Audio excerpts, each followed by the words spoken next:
3, 2, 1. Hello, ladies and gentlemen, and welcome back to another exciting episode of Delusions of Grandeur, where we are returning to a film franchise that we started last year. And why don't I turn this over to Boris, who is going to tell us exactly what movie and franchise that we began last year, that we are finishing up this year. So take it away. Yes. So on tonight's episode, we will be discussing the Omen, which is, as some of you, if you watch our discussions regularly, then you will know it's one of my favorite horror franchises. But this time we are discussing the remake of the original. The remake was made in 2006. It was this movie, uh, and spoiler alert, as you probably know, we will be spoiling the shit out of this movie. So if you haven't watched it yet, maybe you should watch it first before watching our discussion. uh, Now, how about you, Dave, Tammy, and Kroll? Was this a first time watch, or have you seen this movie before, and what were your first impressions? Well, I guess I'll go first. When I watched this last night, my mind kind of like did a total blank. I swear I have seen this movie, but um, it's been so long since I've actually seen this version of it that I think I've only seen it the one time. I picked it. I didn't see it in the theaters. I know that I picked it up, and I know that Tammy and I watched it once, but I could barely remember anything from the films. So this was like watching it new for me.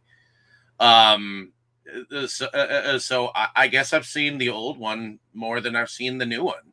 So, well, and it's not new anymore. I mean, it was from 2006. So, to me, seeing bits and pieces of this and not really remembering like it, I actually thought parts of it were definitely gorier.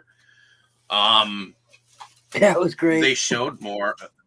They showed more. And I got a kick, and I'm sure Tammy will agree with this, but I got a kick out of the fact that there are two Dragonheart actors in here. Um, from Dragonheart, you've got the priest who played from Dragonheart, and you've got the dude who ended up growing into the king of Camelot in Dragonheart, as the photographer here. So, and the photographer was also in Harry Potter as Lupin, the werewolf. Yes, Professor Lupin. Wow, how did I not recognize that? Shame on me. Yeah, I was looking at him going, God, where do I know him from? And I'm watching, and all of a sudden it pops in my head. I'm like, oh, Lupin, of course. Well, yeah, sometimes you get an actor from this movie or that movie, but they have two of them from the same movie and another movie. You don't get that often. No, definitely not.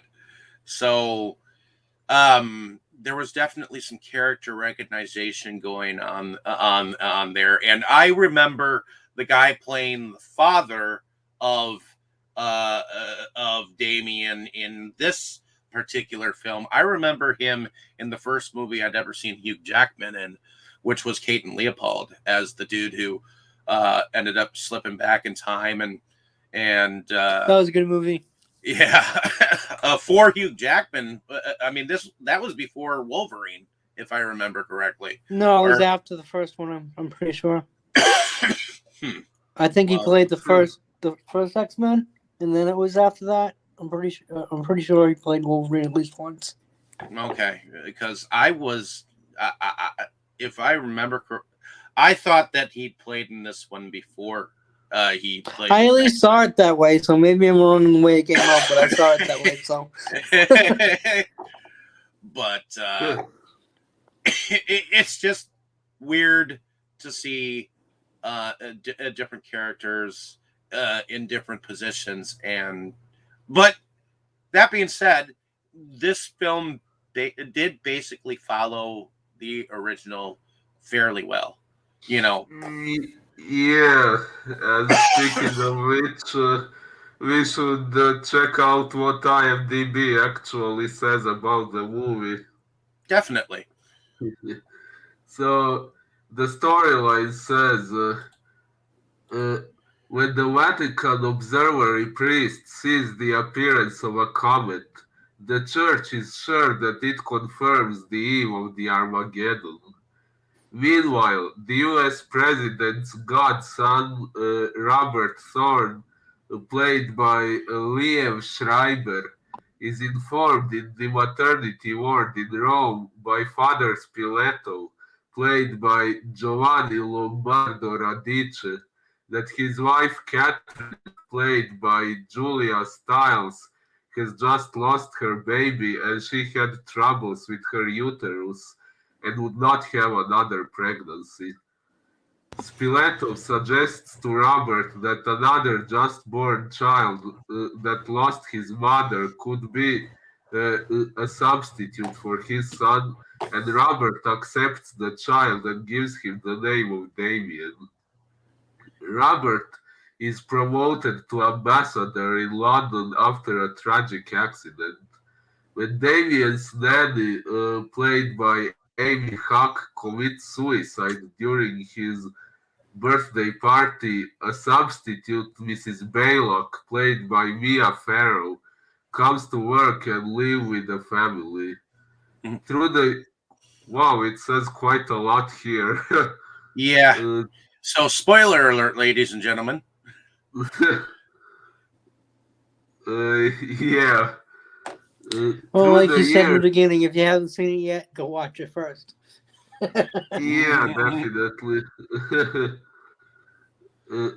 Through the years, Catherine realizes that Damien is evil, while Robert is contacted by Father Brennan, played by Pete How do I pronounce this? Pete Postlethwaite. I'm sorry if I didn't pronounce it correctly. I think you pretty much said it the way it's supposed to. Postlethwaite.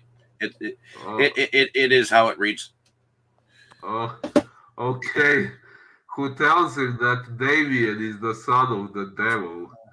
When the priest dies in a bizarre accident, photographer Kit Jennings, played by David Thewlis, shows evidence that the boy is the Antichrist. They travel to the town of Megiddo to learn how the boy can be stopped. Oh wow. I would stop at that. Yeah, it's more of a synopsis.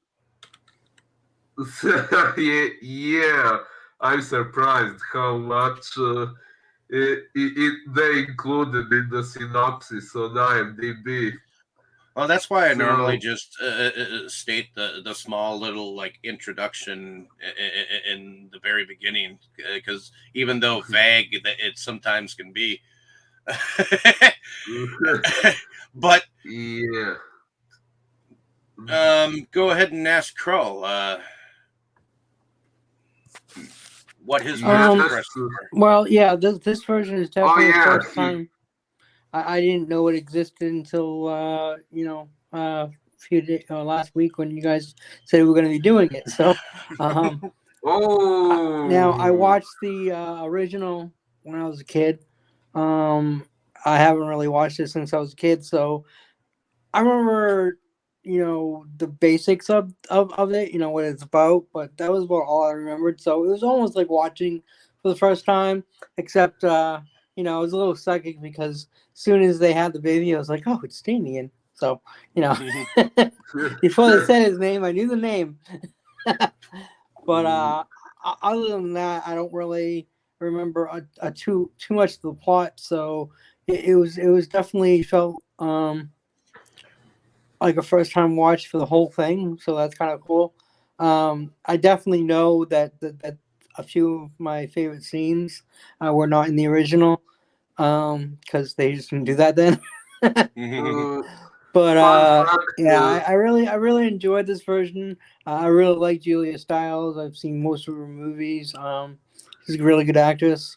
This is probably a more serious role I've seen her in. Usually, she's more of in a comedy or a low drama type show. Yeah, isn't she from Roswell, if I remember correctly, or What maybe is that was it? someone different. Roswell. You mean the original? Yeah. I don't know. Never saw the original, Okay. but I've seen her movies. So uh, if she was in that uh, TV show, I don't know. But yeah. So this was a really good. I thought this was a good movie, and I thought she did a great job. I thought all the actors did a great job. The kid was great. I mean, he just had that stare that makes him look like he was an evil son of a bitch. I mean, he did a great job looking evil. well, Most of the he time. he literally is a son of a bitch. Yeah. Well, he's the Well, son of a uh, jackal, but yeah, that's what I mean. uh, but yeah, And fun fact, yes,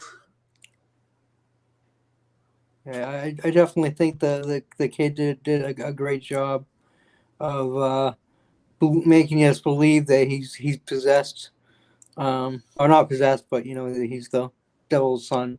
He's definitely got that evil look down. I mean, he did such a great job. indeed.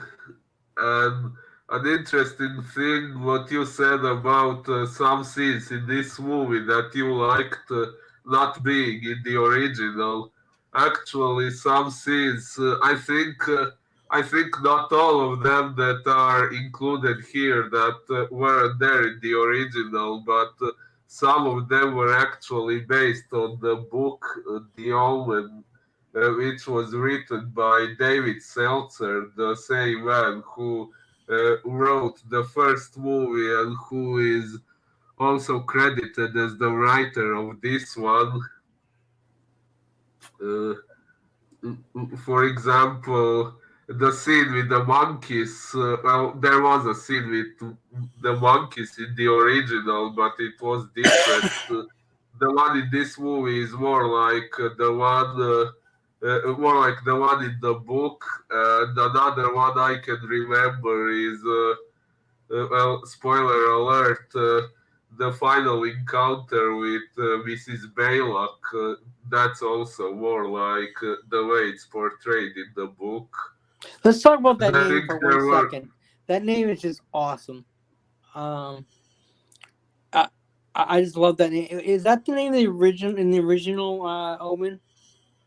Which name? Baylock. Yes, that's what the That's strange second. because I had a character in the game that I named Baylock.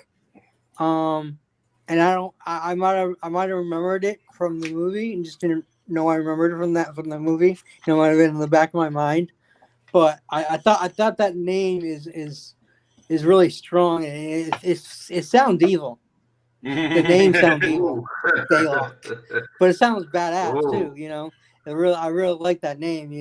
I mean, as soon as they said Miss Baylock, it sounds like someone evil off the bat. What's Well, interesting is it's not that far off from Belloc, which is a character in the Indiana Jones movies that Indiana Jones ends up going up against, and he's kind of evil too. So, Actually, that's an interesting thing you say because in this book they omitted that from the movies, but there is a part of the story where we find out about two nuns from the satanic cult that made it possible for Damien to be born, and those two nuns in the cult were going by the names of Balaam and Balak, and this nun that was named Balak, she is the one who was later renamed into Mrs Baylock and became Damien's babysitter. Yeah, her nanny, his nanny. interesting. So why don't we get Tammy's first impressions? Oh, indeed. Yeah, it was not my first time watching it. In fact, it wasn't that long ago. It was on TV that they played. It was they played Omen all day. They played the original, then they played this one, and then they played the other ones, and they went back and started it all Wow. over again. So I watched it when they were doing Wow. that. Wow, Um, seriously? How come they did that? Whatever the TV that channel that day, that's what they were running. They were running the Omen series. So they played the original, then they played the remake, and then they played two, three, like that. So Oh, if you ask me, it's blasphemy that they didn't wait until the 6th of June to do that. I don't know what they did it, but it wasn't that long ago. But anyways, I enjoy this version. If you do watch both the original and this one, there's quite a few similar. It's pretty similar, just different a little bit here and a little bit there, but it stays pretty true to the original one. Um, I did like some of the effects a little bit better in this one because um, with the original one was still set back, kind of like where they didn't show everything. Like if at that time a lot of the movies were okay. You saw somebody with a knife, you know they were going to stab somebody, and then the next scene you would see that somebody got stabbed. That's how things were. Kind of then they didn't show all the gore back like when the first one was made. So, but Yeah, I really enjoyed this version too. I like them both. maybe maybe some scenes here were more graphic than in the original, but then again, there are some that were maybe not more graphic but more dramatic in the original. I Like when will. the I will say one thing before you go forward. I did think that the original actor who played Damien was more menacing than this Damien, but I Yeah, do think that he looked more evil. the I said that well, last night. maybe, There, yeah, but this one was okay, honestly. I know Mhm. many it people. was good. It was I don't know. It was just he had more. The original Damien had more of an evil. I think had more of an evil look to him. You know, Uh, I don't know. yeah, and fun fact, it says on Wikipedia, which I didn't notice in the movie, unfortunately. Harvey Spencer Stevens, the actor who played Damien in the original, who was 30 years older in this one, he appeared in this movie too. He had a cameo role as a reporter. I yep, didn't notice that, but a tabloid reporter. oh, Yeah, He was we figured that one out last night too. uh, oh, he oh was wow, tabloid reporter number 3 that you see that you see in the film. But I'll have to rewatch the movie at a later date just to go back and like catch him. or see if I recognize him or something like that. So, Interesting. but Uh, now that we've gotten everybody's views out of the way, why don't we kind of get into the plot? Bring us there. oh yeah. So at the beginning of this movie, we actually have a scene that wasn't there in the original. I'm not sure. I don't remember if it was in the book. Where we see these priests in the Vatican. They are discussing some disastrous events that had recently taken place, and they are comparing them to some events prophesied in the book of Revelation, as if those things that actually happened were signs that the story of Revelation is coming true. One of the incidents they mentioned was even the 9/11, the attack on the Twin Towers in New York. And there were some other ones I can't remember exactly now, but If that movie it, was made now, COVID would probably be would have been one of the things that they were saying as an event. yeah, good point. Yeah, they would probably find a way to include that. What year did 9/11 happen again? 2001.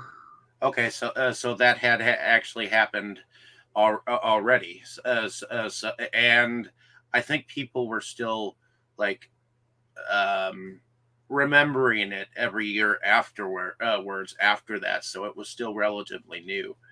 Yes. At least the world was still reeling from it. I remember where I was on 9/11. I think I was in first hour literature, and all of a sudden they put the TV on, and school was canceled.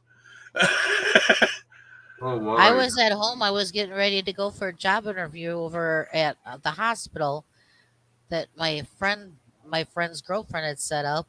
And he called me and said, "I don't think you're having the interview." And I said, "Why?" And he goes, "Turn on the TV." And he was over here like 10 minutes later, and the two of us sat there and watched the whole thing. And then his girlfriend called, and she was really upset, and she said, "Don't bother coming for the interview." And I said, "I kind of figured that, because any facility that was a hospital or anything like that, they were all like trying to get stuff prepared and stuff to go help, you know, any hospital or type of that. So they weren't, the whole, anything was put on hold for anything.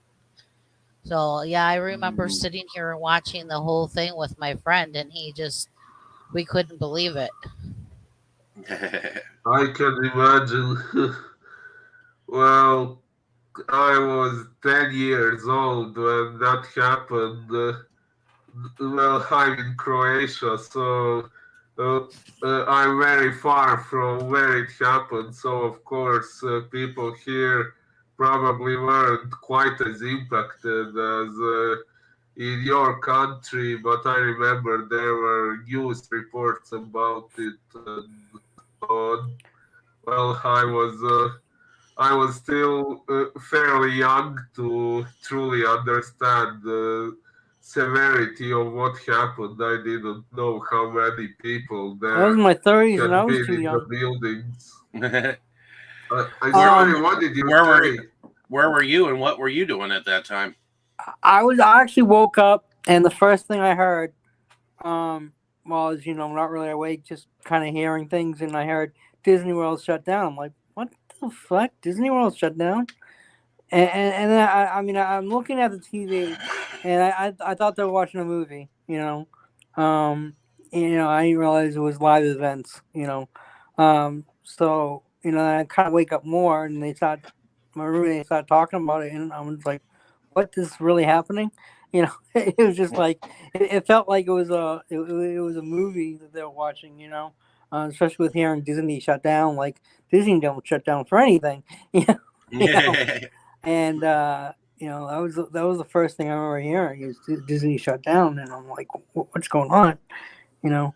But a note on that, when they filmed Spider-Man, they filmed it before the towers were down, so they had to delay the movie to reshoot it without the towers because they just felt like it would be distracting in the movie, and everyone was still upset that it I happened and stuff. remember So that being a thing yeah, with so the they had to Spider-Man movies. reshoot the movie, so the Twin Towers were not in the movie. And on a personal note, my best friend was supposed to be on that flight to go back into the Navy from Massachusetts to Boston, from Boston to New York, and he ended up staying a couple extra days from his leave from the Navy, and that saved his life. Well, he would have been in on one of those planes. well, then he is probably lucky. One of the lucky ones that ended up not Yeah. being on one of them flights. But Yeah, you can't. so many people, they missed their train to go into work. They were running late. They missed their flight. They did, you know, can you imagine how many people that something went wrong for them that day and they weren't there, but now because they didn't get there, they're here. There's got to be so many people out there, the same thing, You can't not when the two towers are mentioned in a movie not stop and like talk about the event and what you were doing like at that point in time and reminisce about it because it was a tragedy. If not for the people involved or whatnot, but it impacted the world. I mean, it was it was something to behold and something that we never thought could happen to us, and yet it happened. Yes, I can imagine.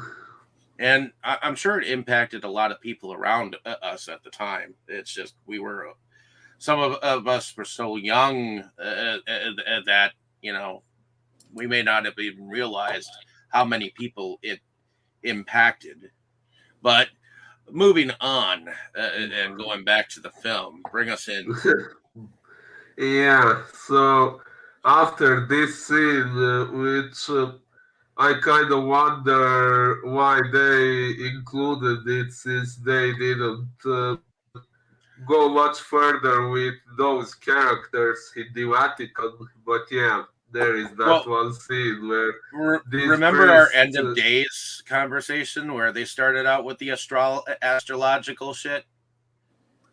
Oh, yeah. Yeah, that was 1999, I think. Yeah. So Ooh. it kind of reminded me of that beginning, the beginning of the End of Days movie, Yeah. where they had where they were like strategically watching the stars in the Vatican. Yeah. uh, but yeah, after that scene where the priests predict something evil is coming into the world, we get the usual Omen story that people will remember from the first movie if they saw it. So we get Robert Thorne. Uh, he is going to the hospital where his wife Catherine is about to give birth, or maybe she already did. But yeah, there were complications with the childbirth, and the child was born dead, which Catherine didn't know, and we see Robert getting really upset about it and pointing out that this pregnancy was very important to Catherine. And here we don't get to know much of a background story about that, which is better elaborated in the book. So if you want to know more about it, I suggest find the book and read it, I'll try not to spoil it. Let it be some surprise for people if they want to read this book. The Omen by David Seltzer. But yeah, uh, uh, I during actually read that that book a scene, long time ago. you read that book? I read the book, but it was a long time ago. But I did read it. Oh, well, I read it not that long ago, but I think it was 2020 when I read it, so I don't remember all the details of it, but yeah, I do remember a few things that were different from the movie.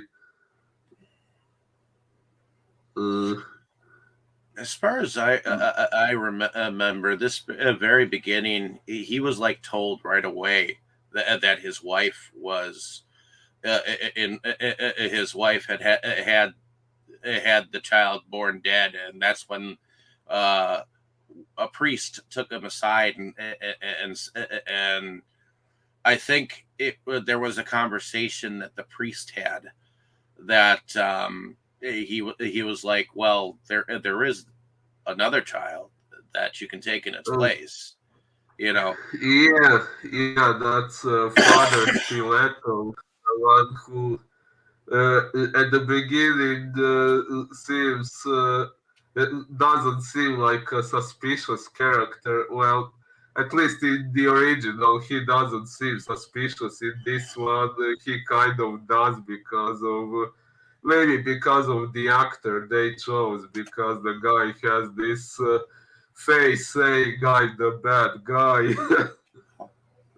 uh, uh, but yeah, he gives him another child who was apparently born at the same time when Robert's son was stillborn, and this other child's mother supposedly died at childbirth. So, in order to avoid upsetting his wife by letting her know that her child died, Robert adopts this new child and lets her think it's their biological child, and they name him Damien. You didn't see that name coming.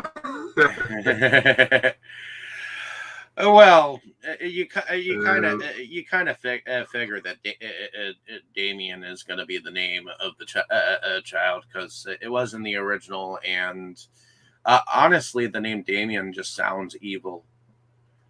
You know, uh, it even. Well, I I mean, mean, even the name when it's rolled on your tongue. Damien. You know, it's like one letter off from demon. So Yeah, well, it's a funny thing. We mentioned it a while ago while discussing The Exorcist, which was made 3 years before the first Omen movie. In that one, we actually had a priest named Damien, which is kind of ironic. Well, and if you think about the name in television, Vampire Diaries has one of the brothers. His name is Damien as well, if I remember correctly. Wasn't it Damon? yeah, you're right. Damien is the well. At first, he's kind of the antagonist and kind of the bad guy. You know, he ends up Yeah, being so later on. But yeah, he's definitely more of the typical vampire in the beginning. Yeah. but other than I mean, I know that there was a Damien television series that Oh, happened later after this movie, if I remember correctly. Yeah, I went to look up to yes, see if that they was remade the it. movie, and found the TV show on Hulu. So Yeah, it was made in 2016, if I remember yeah, correctly, 2016 to and 2018. So it was only a few they Did seasons, made it but only, two as seasons? far as I, as far as I know, they made only one season and Okay, canceled one it. season. Well, it was Yeah. two It years, ended on a so I assumed it was 2 seasons, but yeah. it ended on a cliffhanger, and I was very disappointed by that. I really liked the series. I think it's a crime that they canceled it. But in any case, I know we started to watch it at the time, but I think we got out of it for some reason. Um, but let's go back to the story at hand. I know that we get a very similar scene of Damien as a child, where um, he's swinging with his mother. Uh, yes, I'm sorry. I was trying to find in the book if one of the upcoming scenes was in the book, but apparently it wasn't. I'm sorry. Could you please repeat what you said? I was thinking that the scene, because this one is in the original as well, where he's being swung in a swing by his mom, and then she turns around and he's gone, and then he pops out of a tree and surprises her. Uh, Um, uh, that scene, it was in the original, but I think it was slightly different. There was this moment when he disappears, but then she finds him and she is relieved. But That's if I right. That's remember right. correctly, He was playing down by the lake, and she turned around, heard something, and suddenly he was gone, and he popped out from behind a tree in the original. Whereas he's swinging on a swing in this one, and as she turns around, hears something, and then turns back around. He's gone, and she's like calling for him, and she calls for him in the original, but you know, it's a little bit different. It's just yeah. where Damien is playing is different. Actually, I think in the original he didn't even. I think in the original he didn't jump out to scare her.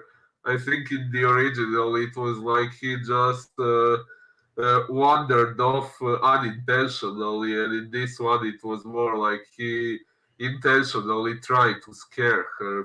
At In least the if I ori- remember correctly. when the original, both parents were walking with him, Yeah, and then they realized that he wasn't there behind them, and there was water like in like in the remake. There was actually water there too, and so the first thing they thought of is they looked at the water in both of them, and but no, in the first one, no, he didn't jump out from behind the tree. He just was all of a sudden there. He was, but in the remake, yes, he did jump out like he Um, wanted to scare her. and in this one, there was something bubbling in the water, and I noticed that there was something bubbling in the lake, and she at first like thought for a moment maybe like he was drowning or something like that, you know, because mm, she did look for a moment, and you could see something bubbling in the lake, you know, mm. so that can make Yeah, that kind of made me think she thought he was drowning, but then instead of going into the lake to save him, if that was him, she just kept looking around, like hoping that wasn't him. But what if it was? And she was doing nothing. Did you notice the father at all in this one actually going out with his son and having father and son moments at all? I didn't notice any. Did you? Not much, but was there something like that in the original? I'm trying to remember now.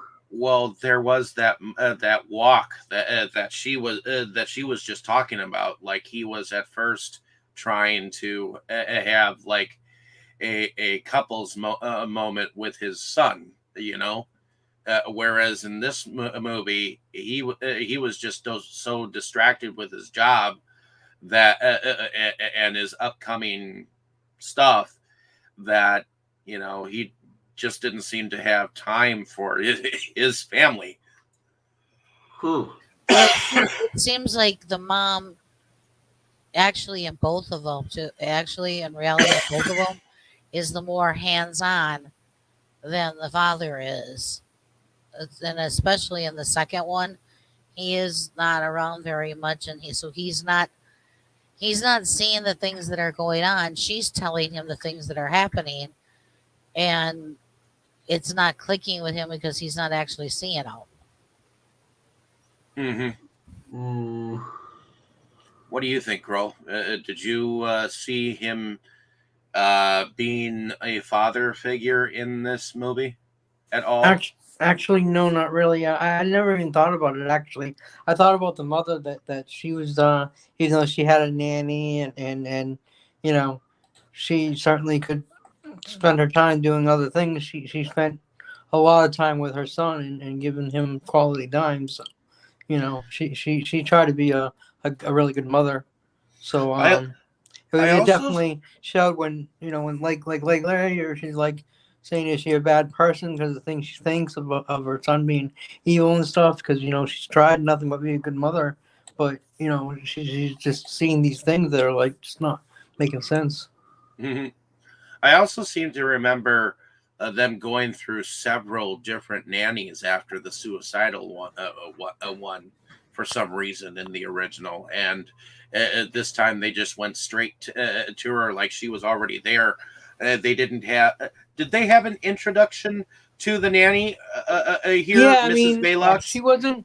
She showed up late, like they were already done interviewing, and then like, oh, the agency never sent the resume over, which obviously you can tell that because she was planted, Um, mm, but yeah, well, they just mentioned that she interviewed other people. They didn't actually show the other women.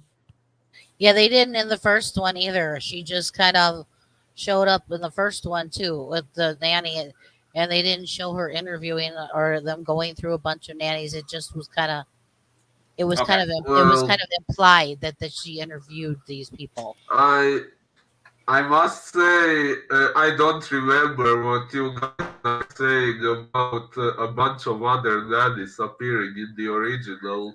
Well, I thought that there was. Maybe there wasn't. Uh, I just Mm, uh, maybe I'm just remembering things a little differently. but more of you seem to be mentioning that. Okay, maybe I'm not sure if there were maybe some dialogue lines mentioning that there were other nannies, but they didn't appear on screen if I No, remember correctly. no, I think they didn't. Uh, Now that I remember, and she just It showed must be up the last Mandela minute. effect. Yeah, it was kind of implied because she said that she had interviewed, and and then on this one she said, "I thought all the interviews were done for the day," because this one oh, late. And on the original, she was all done interview. They hadn't really even. It sounded like they hadn't even really started interviewing on the original, and this lady showed up and said that the agency had sent her. That's how the original uh, was. Oh, Yeah, I remember in the original this thing where Catherine thought Robert was the one who had gotten her, and Robert thought it was Catherine, and then they realized that none of them had gotten her, and then they became suspicious and so on.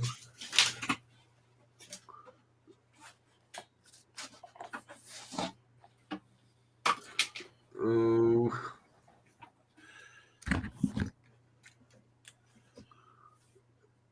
so, uh, yeah, where did we leave off? I will. I think we're just after the. Okay, so just after the incident where he popped out and said "boo," basically. Ah, yeah. So after that, we get. Oh yeah, we forgot to mention there is this scene which wasn't in the original, where in the original Robert becomes the ambassador to Great Britain, and in this movie there is a previous ambassador who happens to get killed in an accident, which is how Robert becomes the next one. That's what I was checking in the book a moment ago. I wanted to see if that maybe came from the book, but as far as I could see through the quick check, it wasn't in the book.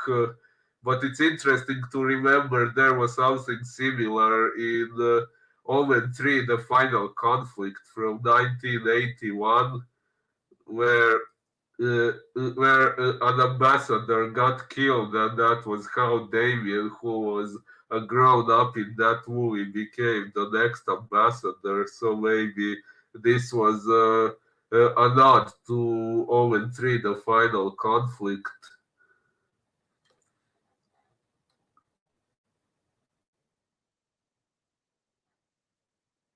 Uh, David, you're muted. oh, Quite possibly, and I would say shortly after. Was it shortly after this that they have that moment where they end up going to the zoo, or is it or is that I after the moment that? I I think think the that zoo is a little later. We Okay, haven't I think the processed next thing the. that we go to basically is they bought the house, and then the next thing after that, you see the birthday party. okay, Oh yeah, yeah, the infamous birthday party. okay, uh, okay. So basically we have them buying the house, and that's what it was a decision. It seems like from Mrs. Thorne, um, oh yes. Julia Stiles' character, and she was hoping that her husband would like it because it was exactly like her his employers. And oh, that's right, we get his employer's death too in there. Uh, that's yeah, that's the ambassador who got killed. That's what I just mentioned. Yeah, that whole setup thing that was kind of cool. I did like that that whole setup where you had a dude walking by with a blick cigarette, and then you see it all in like slow motion happen where this gasoline like truck just kind of like backed into him and spilled all over him, and then you saw the lit cigarette hit the gasoline, and then whoosh, that big ass explosion. It was quite a chain reaction because there was a guy walking that looked like an inmate dragging what looked like the top of a sewage thing. Uh huh. He was dragging that Yeah. along behind him, and that hit something. That hit the block that was holding the truck from moving, and that's what made the truck move. And then the flit sleeger and the truck moved, and then but you saw all these little things like it was like a chain reaction. It was kind of neat how they did it. Well, chain reactions are usually the basis of all the freak accident deaths in the Omen series. What did Well, you think it, about the chain reaction event of the ambassador's death, Kroll? I uh, really enjoyed it. I thought it was really neat. I can't. I don't know why this guy was pulling the manhandle. I'm thinking maybe he was an escaped prisoner or something. And I don't know. It was very weird, very very weird. But I it was thought that was interesting kind of how. weird too. Why was he dragging that around on a chain? But Yeah, it was very weird. But he knocks the block, and at first I didn't see.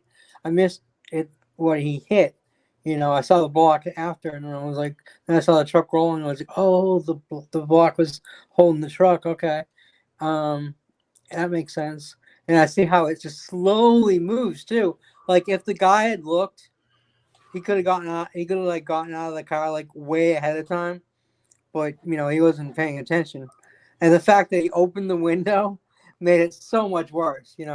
I mean, he probably still would have blown up, but he wouldn't have gotten the gasoline all over him too, and in his mouth and shit. So, um, it was just really cool the way they did it. The slow motion was really cool. It was just like you're like yelling at the guy, like, get out of the car, dude, get out, look, get out. He goes, doesn't look. He doesn't.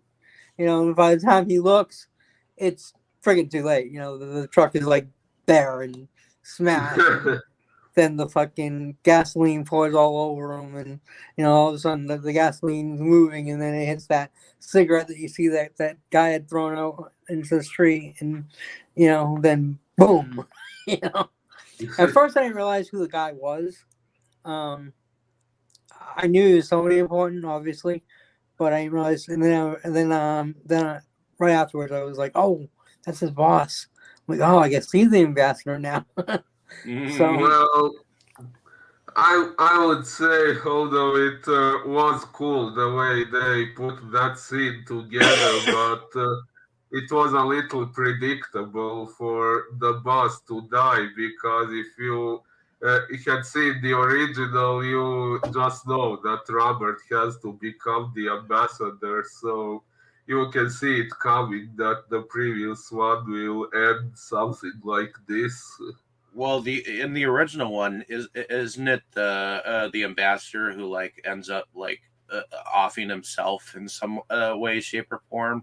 That's in the final conflict, Okay, not in the first movie. okay, okay. Then I am remembering Mm. differently.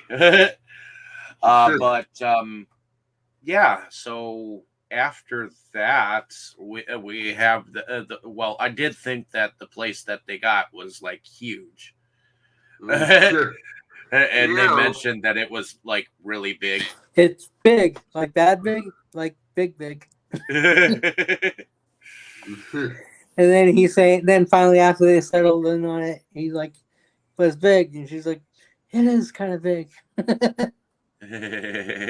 I love how he's like, "Do I have a choice?" And she's like, "No."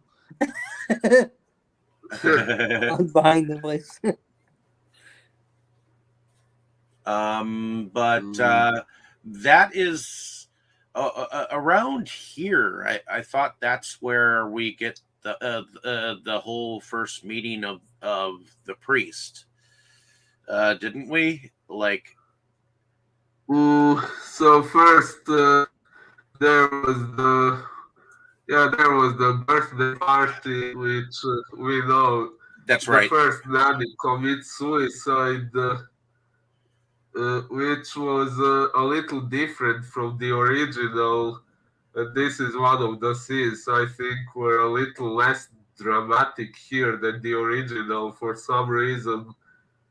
Because in the original, when the nanny hangs herself, her body smashes a window, and in this one, it hits the wall, but some glass gets knocked down or something like that. I can imagine you saying "spoot out" at that moment. Yes, I did. How could you have possibly imagined that? I have no clue. But in any case, but also we have a different dog show up here.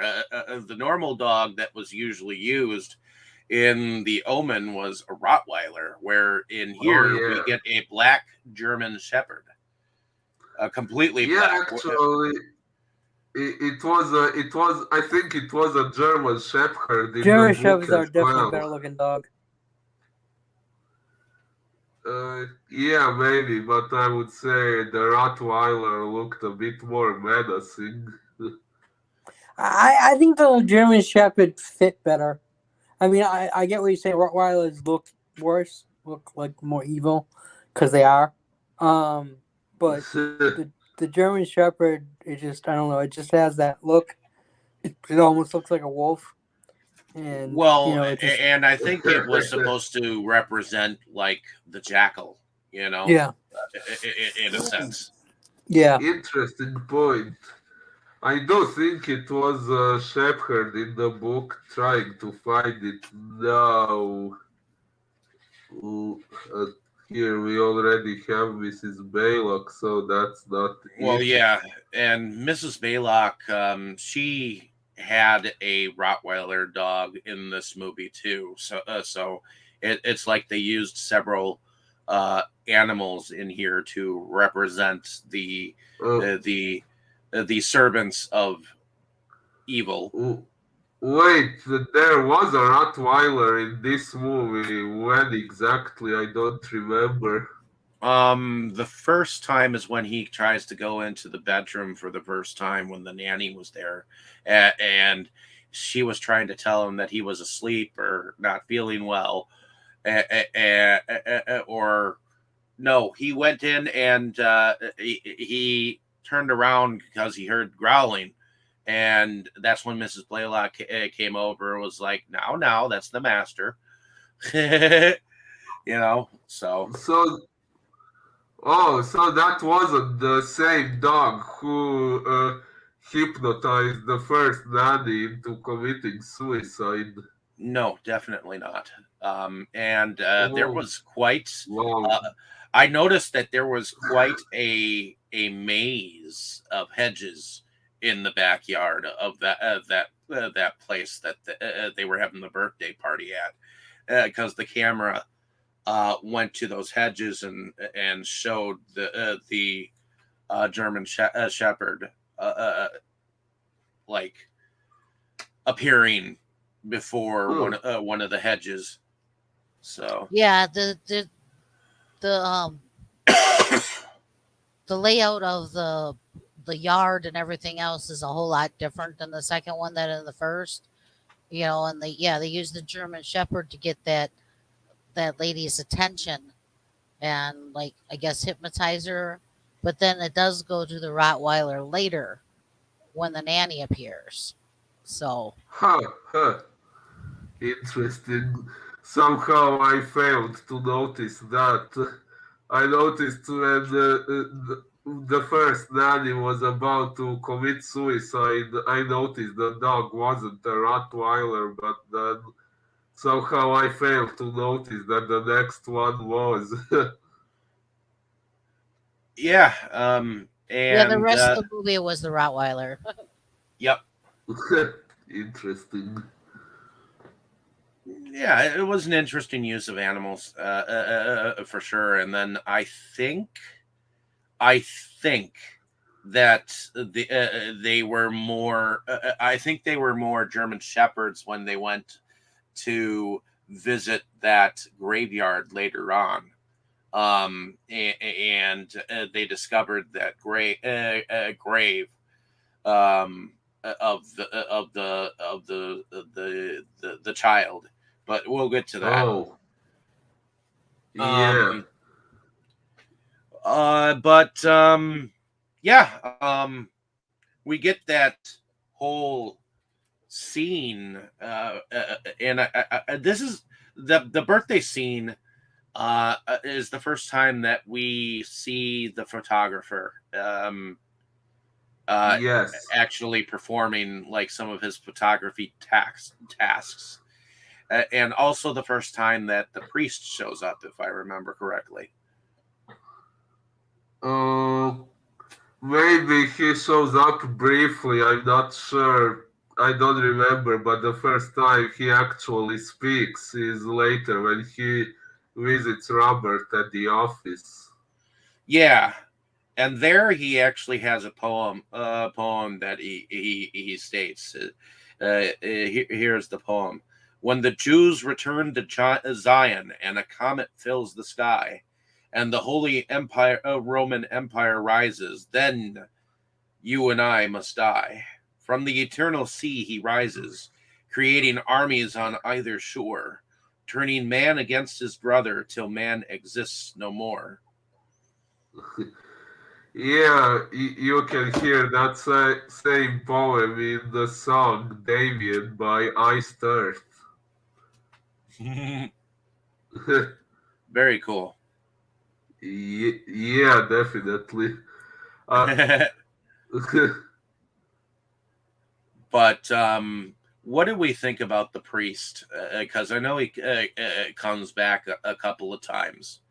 Um, uh, but what do we think about him? Is he as well? Tammy, you've seen both the original and the remake. What do you think about the priest?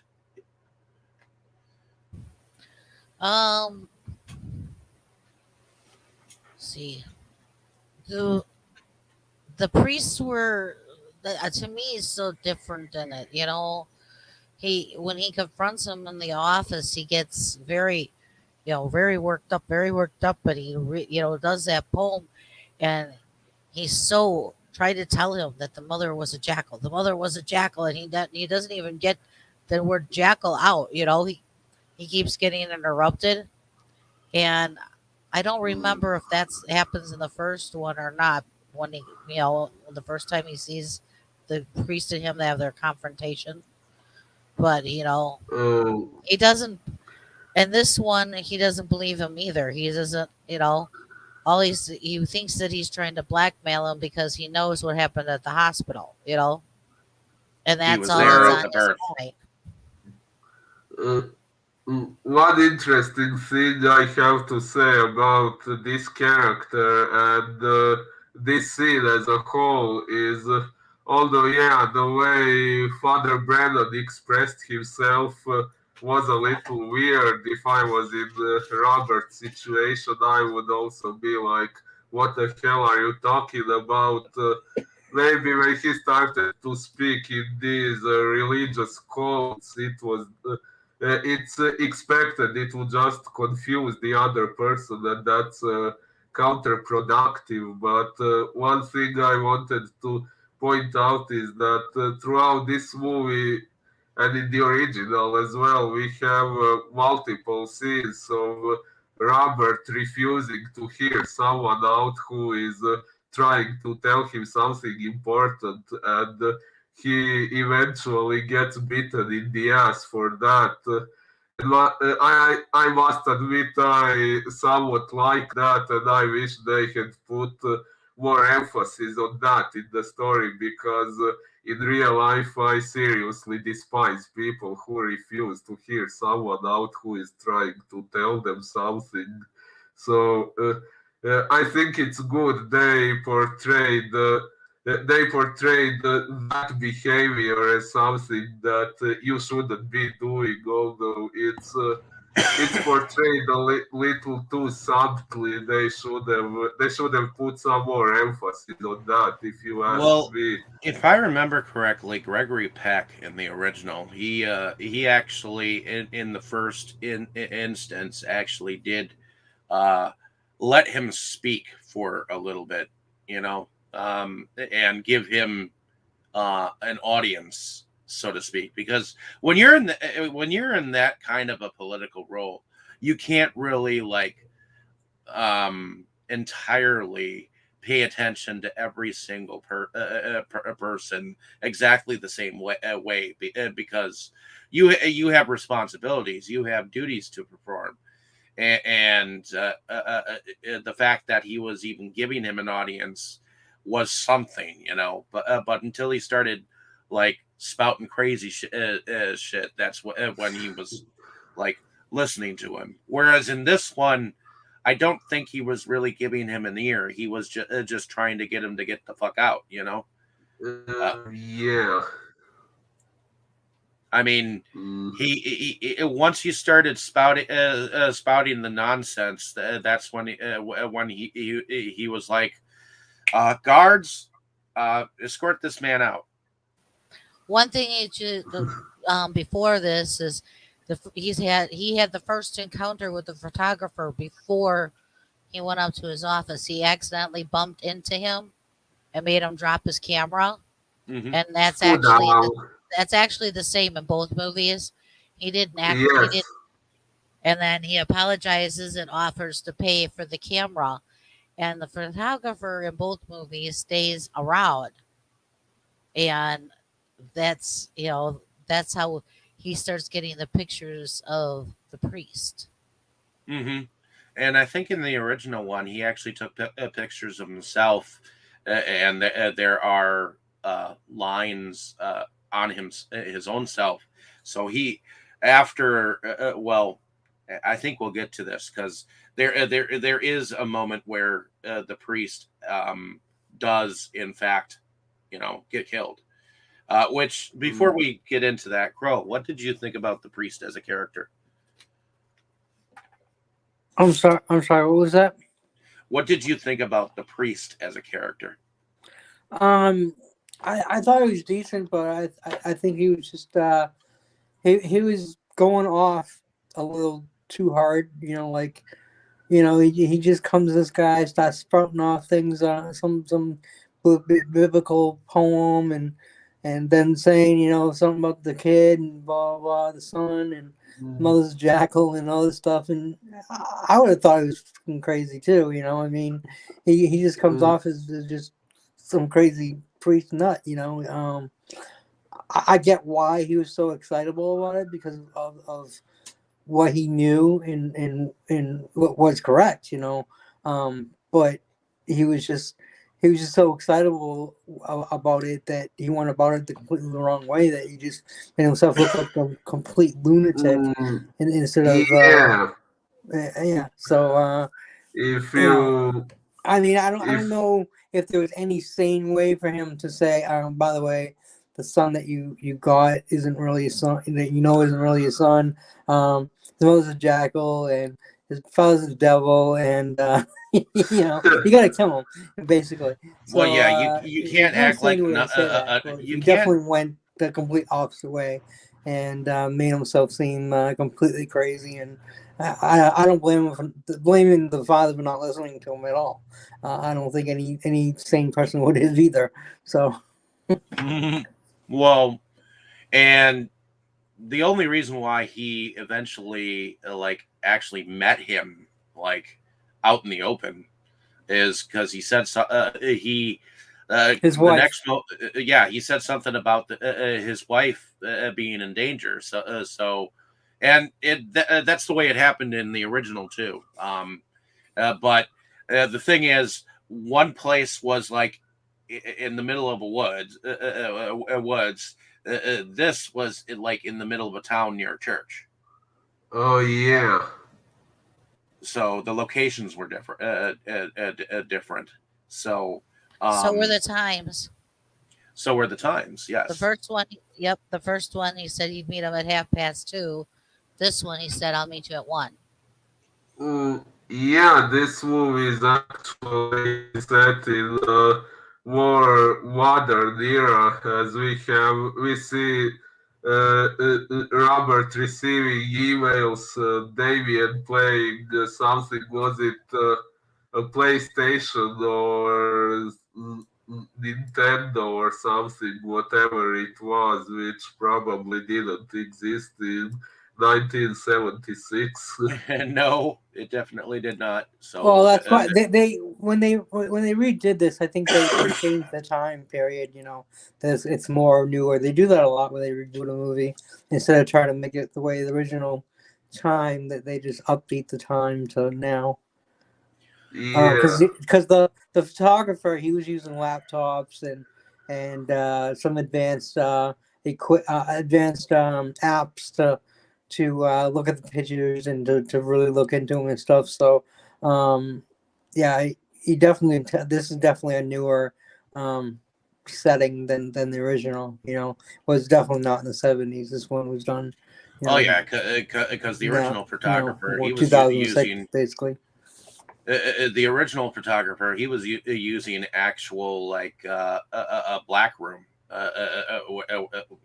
where he went and developed the film in those water trays and pinned them up on like clotheslines, whereas you said that he did it all digitally and uploaded them to a computer, so didn't this one actually have something similar?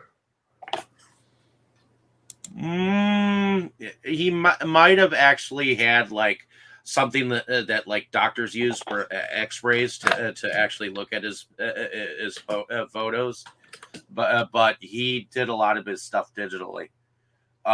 He did have kind of a black room in the background, but he didn't in fact use it. Oh. Huh. In this one, but he did notice the lines in the priest before the priest actually died. That's what he was looking at on his computer. He was, and so. And the rope on the girl. Correct. He noticed the rope on the girl too. In a previous photo that he had done. There was that involving the photographer still, which I do like the fact that you have that physical evidence of premonitions. Yeah, well, that was in the original too, from what I remember. Oh yeah, most assuredly. And at that second meeting of the priest, we do get that that moment where he says that his wife is actually pregnant, and he's like, "What? How can you know that?" And Yeah, and even he didn't know that yet. no, and he also tells him to go find Buchenhagen or is that his name? Bugenhagen, yes, or in this one they pronounced it more like Bugenhagen. And actually, that reminds me of something hilarious I wanted to mention. Do you remember when we were discussing the first Omen movie a while ago? You called this character Bugenberger. Yeah, at first I remembered. At first I thought it was Buchenberger because And I find that especially funny because coincidentally today I had burgers for lunch before I went to watch this movie. You damn Buchenberger. Anyways, moving on. Yeah, we had pizza ourselves. But in any case, so he mentions to go to the town of Meshuggah or to Megiddo. And see this Buchenhagen, who apparently knows how to basically kill his son, because he must die. You must find a way to kill your son, and soon, basically, right? How did you just do this? That sounded like a lightsaber. Yes. How did you do that?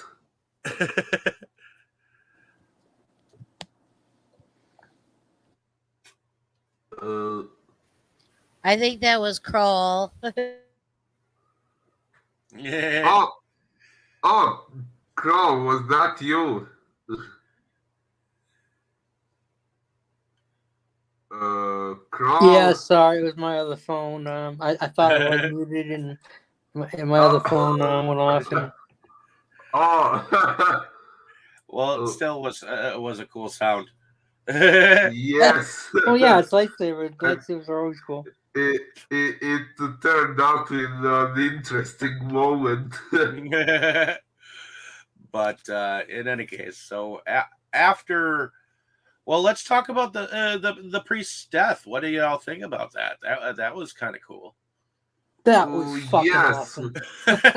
Y- Yes, actually, That is definitely one of my favorite scenes. I mean, we're gonna do favorite scenes later, but I absolutely, it was just, you saw it coming. You knew it was gonna go through him, but actually seeing the way it impaled him, and he was just like he was just it reminded me of Dracula. Um, it was really awesome. I mean, any kind of impaling scene is gonna be cool, but um, him just still stuck on the pole and just there, and and when they took the picture of his like dead body, he's already started to rot, and he's still stuck on the pole, and it's pretty damn gruesome and pretty awesome. I love that, yeah, and I mean, like I said, I yeah. don't remember much of the original, but I'm pretty sure that was not in the original. Um, they didn't show that. Yeah, it was in the original. He Yeah, did. It was basically the same thing. Only I think this way that they did it was actually more intense. yeah, But it yeah, was, it was, it was really cool. I mean, the he, lightning Uh, struck the he was pool. The pretty lightning spry. He struck. was pretty spry, him jumping over the it, fence like that. And I love how when he got to the door, the thing came across so that he couldn't open the doors. Um, so it was definitely some background stuff working against him. It wasn't just accidental. You know. No, because yeah, in before this one, because it before he got up to the door, the door was actually like unlocked, and suddenly the bar appeared on the door. You Yeah, the know. bar fell. uh, yeah, in this version, the scene was definitely more gruesome than in the original, and also in the original, we have this long shot of him just standing and staring at that thing falling on him. And I was thinking, God, you idiot, why are you just standing and waiting for the damn thing to kill you? In this version, the moment when he stared was shorter and it didn't look so much like he could have avoided it if he wanted. And I think that it made this death a little bit better because then it looked like he was actually trying to escape his fate, whereas the original he was like accepting it. Yeah, Yeah. yeah, mm, Well, that's yeah, in why the this. original, he just stood there and went, no, no, and it, you know, he just stood there like and took it. This one, This he guy's seemed like trying to fucking get away. He's like, I'm out of here. right, and by it going through that glass, before it hit him, it it seemed like he was more like an almost like awe of what was happening, instead of like in the first one where he just stood there and went, no, no, no. Yeah, And ultimately, it's the photographer that actually sent the article about the priest's death to the father, and when he sees that just kind of like ultimately like starts to bring it to kind of a heel for him where he's actually starting to believe the shit, you know.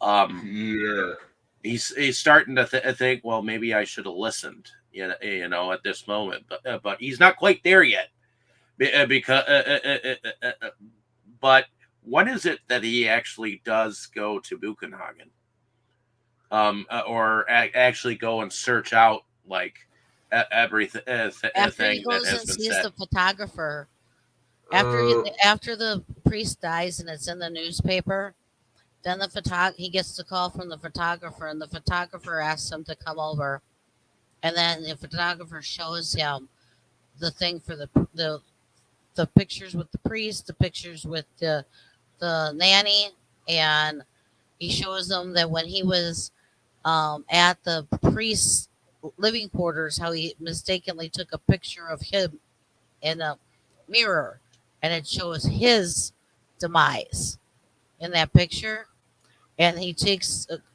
him to where the priest was living and shows him all the scriptures and everything and all the crosses, and that's when they decide that they're gonna go. Ye- or was it? And it was Was it at after? there Yes. was the moment that the photographer had actually called.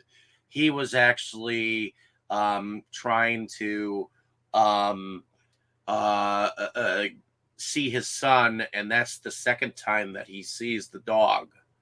And at the end of the hall, and that's when he says to the nanny that I thought that I told you that we allow no pets, Mrs. Baylock. You know, um, uh, I want him gotten rid of, and that's when the or did he say that? I don't remember him saying that. I think he just got the phone call and he was like, "Oh, I gotta go," you know. Uh, yeah, well, he did complain about the dog, and that was in the original too. Okay. And so he goes and sees the photographer, shows him all the shit. They end up going to find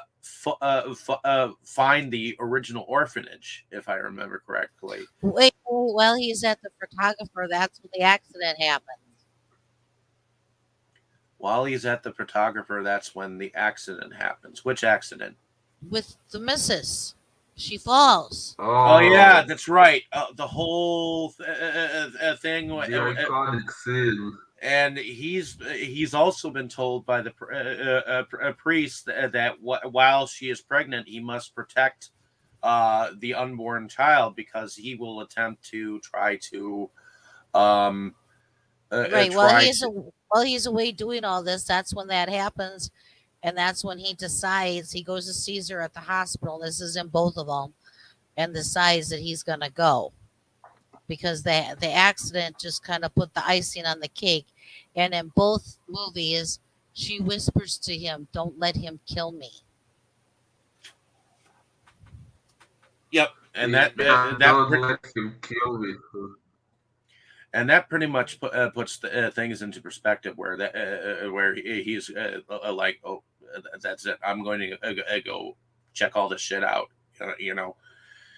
um and he takes the photographer friend, because they kind of become friends in I guess a sense, and unwittingly goes to find out that the orphanage in which the child was born had actually been burned down, and that there was one survivor.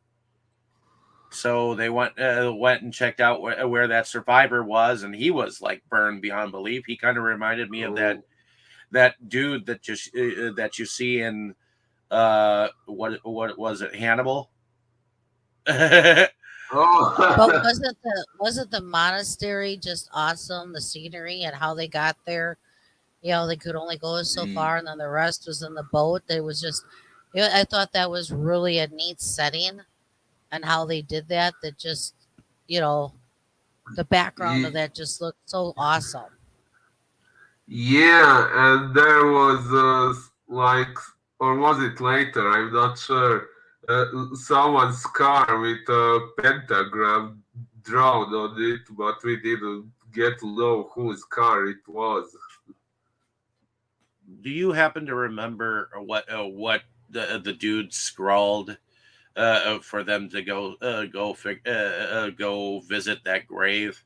Where was it that they went to? I know it was like, Cher-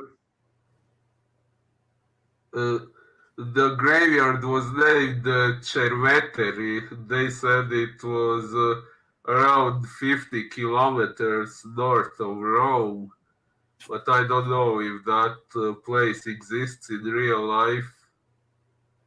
Okay, so they end up going to that, and then find out that that grave does in fact hold not the remains of a jackal, but the remains of his actual son that they actually apparently had killed to have this child that he claimed as his child, you know, uh, Mm, Well, the in his mother's stead. grave did have a jackal. Oh, the mother's grave did have a jackal Yeah. remains. yes, a skeleton of a jackal, Okay, and but there was also the bones of an infant. mm, yes, with a crushed skull, uh, which an interesting fact in the book we get a little more insight into that part. We get to know that both the jackal and Robert's biological child were killed. That way, their heads were smashed, I think, with a stone or something like that. And if I remember correctly, I think it was either Father Spiletto or Father Tassone who in the movies was renamed into Father Brennan. One of them was the one who killed the jackal and the child, but I can't remember exactly which one it was. I think it might have been Stiletto. Maybe. Wait, did you just say stiletto? Yeah, or still, yeah. Nice one. But well, it sounds similar. Crowley, you're so quiet. Don't you have anything to say? I'm sorry, Tammy. What did you say? What Kroll? What did you think about the whole cemetery incident? Yeah, it was pretty eerie that way. They opened it up and found the little baby's bones, and he realizes that that's his son. Like, as soon as I saw the bones, like, oh shit, that's his son, and Mm, realized that his son didn't die, stillborn. That the baby was killed, and Mhm. then the bones buried in the cemetery that was supposed to have the jackal's bones. yeah, and it's also interesting in the original, well, in the book, when Father Tassone or Father Brennan confronts Robert and tells him the boy's mother was a jackal. In the book, he does say the mother was a jackal, and in this remake, he does say it too, but in the original, he is interrupted before he gets to pronounce the word jackal, so you don't quite see it coming. So in the original, it's a little more shocking when the skeleton of a jackal is revealed, while in this one, when he already said it would be a jackal, you can kind of see it coming, so it's a little less I missed seeing shocking. the jackal. I only saw the baby's bones, so I don't know. Uh, Yeah, I only saw the baby's bones too, so well, maybe I missed it too. Yeah, they opened up the first grave and they looked down and it didn't it's like not like the camera just like stayed on it. They looked down for a moment and he just looked and then that's when he went over to the baby's one like immediately because he was so, you know, upset about seeing the jackal bones, you know. Mm-hmm. I mean, Okay. camera only showed it for a moment, but yes, it was definitely not human bones. indeed. Okay. And then I thought that the dogs were more vicious in this one than they were in the original, to be honest, because if I remember correctly, all of a sudden they were running in the original, and yeah, they did catch the one guy's foot in the original, the photographers, but it wasn't as vicious as it was here, and it was a jump scare, to be honest. Oh That all yeah, of a sudden you heard the snarl, and they both were attacked. They both were there were fighting one off. You know. there were actually a few jump scares in this movie that weren't there in the original. Not only this, but also these nightmares that Catherine was having. That wasn't in the original. Oh yeah, that's right. She imagined oh, Tammy mentioned the room, the bathroom with the one tub. Oh yes. Remember you said something last night. You were like, "How the fuck could you have a room like that?" Well, that was way earlier. That was before she even. That's that was before she even got hurt or in the hospital or anything. That was like after the thing. That was like after the scene at the zoo, and she was like having like a nightmare when she was, and she was like having a nightmare that she was brushing her teeth in this completely white room with nothing, but everything was white, and it was just like wow. Well, and she also had another nightmare where it was only in flashes, but she saw her son with a noose in his hand, and it was very like short, but she was definitely having visions, of. And you could tell that it was a nightmare because she woke up from it. So, um, she had several nightmares leading up to the whole pregnancy thing, and then she there was that whole moment where she came to Robert and was like, "I'm having an abortion." And he was like, "Wait a minute, can't we just talk about this for a moment?" and, and did y'all notice the psychologist room? Oh, yes, there was something unusual about it, but I couldn't quite put my finger It on was it. it was just two chairs like in the middle of a room, not even like a doctor's like lay down thing. It was like it was like I don't know, like an interrogation room almost. Interesting. um, but the doctor was telling him in order for your wife to you know move on, she needs to have this abortion. And to me, any doctor that even suggests abortion should be like shot, mutilated, hanged, drawn, and quartered. You know, because to me that's like murder. Uh, you know, that's like him Yeah. suggesting you to murder a child. I know that's it's a big to Um, do between people out there. Like you should have a mother should have the option or whatnot. But I grew up. well,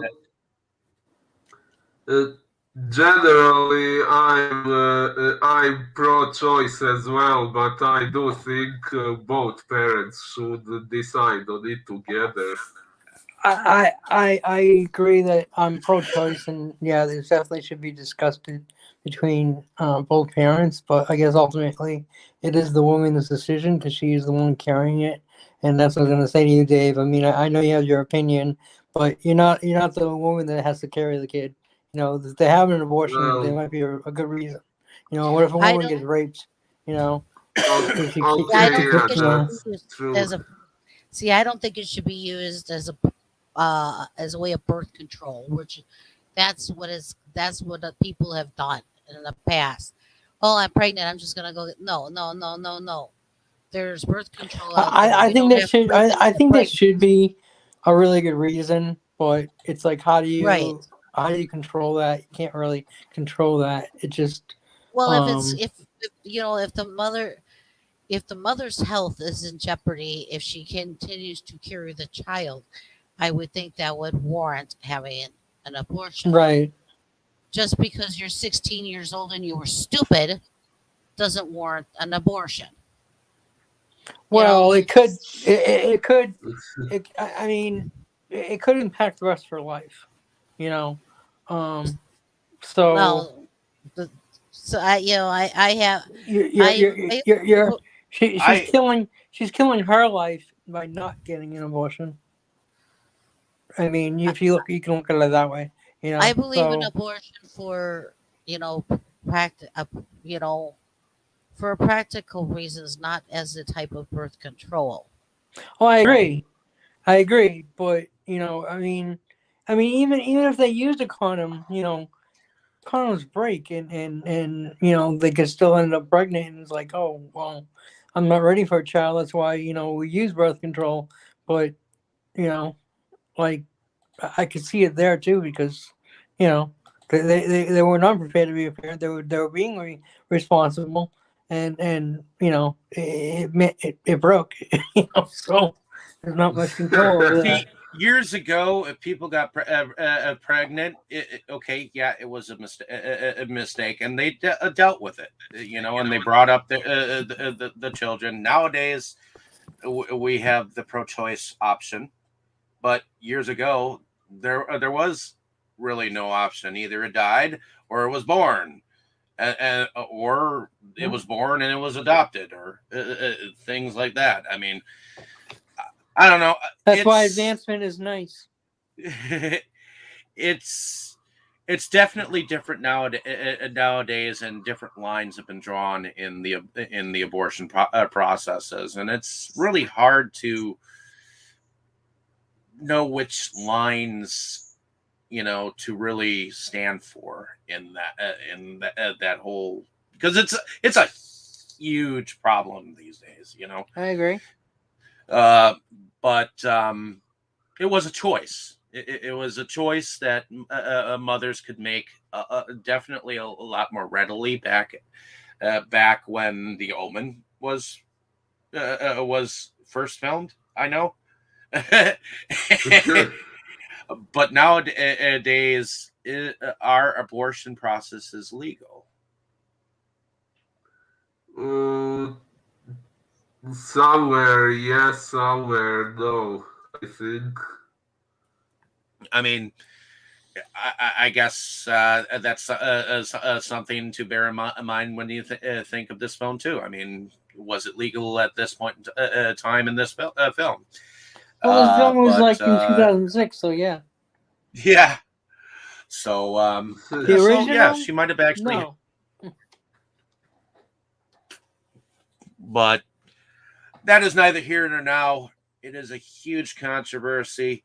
I know that I grew up where it was kind of an abomination, but I know that abomination theory, I guess, is kind of outdated or whatnot. But I mean, it's an I still abomination think in a about it way. from It's time just, to I time. don't know.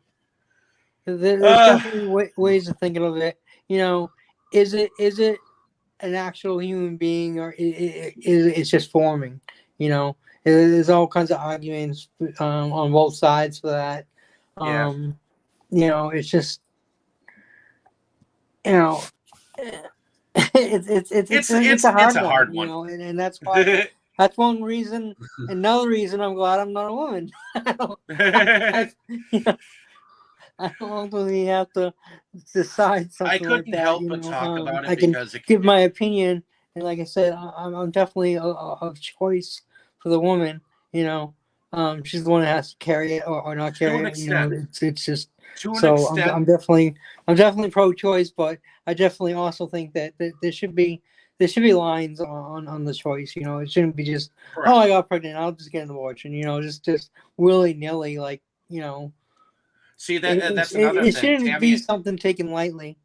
Tammy and I have talked about this at one point in time, and I know that rape is a big one that falls into that like skated line of what do you do about when children are like from the acts of rape, that that is one of the big things in this whole discussion, but I will save that for another time. Yeah, back to the movie. Okay. It's just abortion came up in the film, and I'm sorry, but the elephant in the room does need to be talked about a little bit. So moving on, after they get back from Megiddo, actually he gets a phone call. That's right. The nanny goes and visits the mom, Julia Stiles' character, Mrs. Thorne, in the hospital, and Visits. well, Yeah. I guess she becomes the lady in white, basically, in the hospital. There's Murdered bitch. yeah. She murders her, and you see this. I like the fact that they show it. I like the fact that that they show it, because I still think it's showing fucking amazing she survived the fall. Yeah, tell me about it. Because the fall was deeper than the original one. That's for sure. Yeah, I was looking at that going, oh shit, she's dead. This is it. She survived in both of them. Killed the baby and yeah, I know, but, and the mother in one fell swoop, and then they said the mother will be okay. I'm like, what? How the fuck? how the fuck in what capacity? Like, every bone in her body broken. If not, like. And she didn't look that broken in the hospital. No, entirely. not for the fall that she had. Like, she should have had a whole fucking body cast, Yeah, I mean, she should have been mummified for God's sakes. I mean, her brains should have been splattered on that thing. I mean, and we want to see it. Yeah. I'm sorry, but that's the way I felt from that fall, because they showed it like going down three flights of stairs. That fall was just like, wow, When I saw the fall in the first one, I thought for sure she was dead. Yeah, but this fall went down several flights. And to me, every bone should have been broken, and she should have been flattened and like steamrolled over, like when she hit the floor. Like her body should have entirely cracked like glass all over the fucking place. Wow. I could see them do that, but they didn't. And honestly, they should have been still carrying pieces of her into the hospital in body bags, But you have some morbid imagination. Maybe, but I was expecting more from that fall. But I have a morbid imagination too. I mean, I can imagine where it's going from there, and they just didn't take that route, So of course she survived the fall because they didn't smash her to pieces. So, in any case, she gets like totally suffocated to death, even though whatever liquid I thought at first she was sticking some kind of liquid in her blood tube, but she was actually apparently those tubes she just kind of like ripped to the side of her, and apparently might have been a feeding tube. But in any case, the security guard outside, evidently he was like so completely like being like hypnotized Like it looked Yeah. like like I almost wonder if they could have put like what he was seeing while that was going on. Like what kind of imagery was he giving him? Like, Yeah, because I was like, wow, the scary guy's just standing there, like it was just. well, and it looked like he was being scared. It looked like he was, actually being shown something so bad that he just couldn't like move. Yeah. Yeah, actually, interestingly enough, during this scenes, Damien appears more evil in this movie than in the original, Yeah, because I think in, that. in the in the that I'll original, agree. yeah, when he crashed into that chair or whatever it was that Catherine was standing on, we could clearly see that Mrs. Baylock was telepathically controlling him. And in this one, it looked more like he did it willingly, He like did it he himself, fully, yeah. yeah, like he fully knew what he was doing, and then yeah, he hypnotized the security guard. Well, yeah, because she was mouth feeding him strawberries. I mean, No. come on. Did you see that she was like Yeah, spoon wasn't he a feeding little bit him young for that? strawberries? Yeah, he was definitely way too young for that. And Maya Farrow, I mean, you got to give her credit for the role that she played. I mean, I remember, wasn't she in Rosemary's Baby?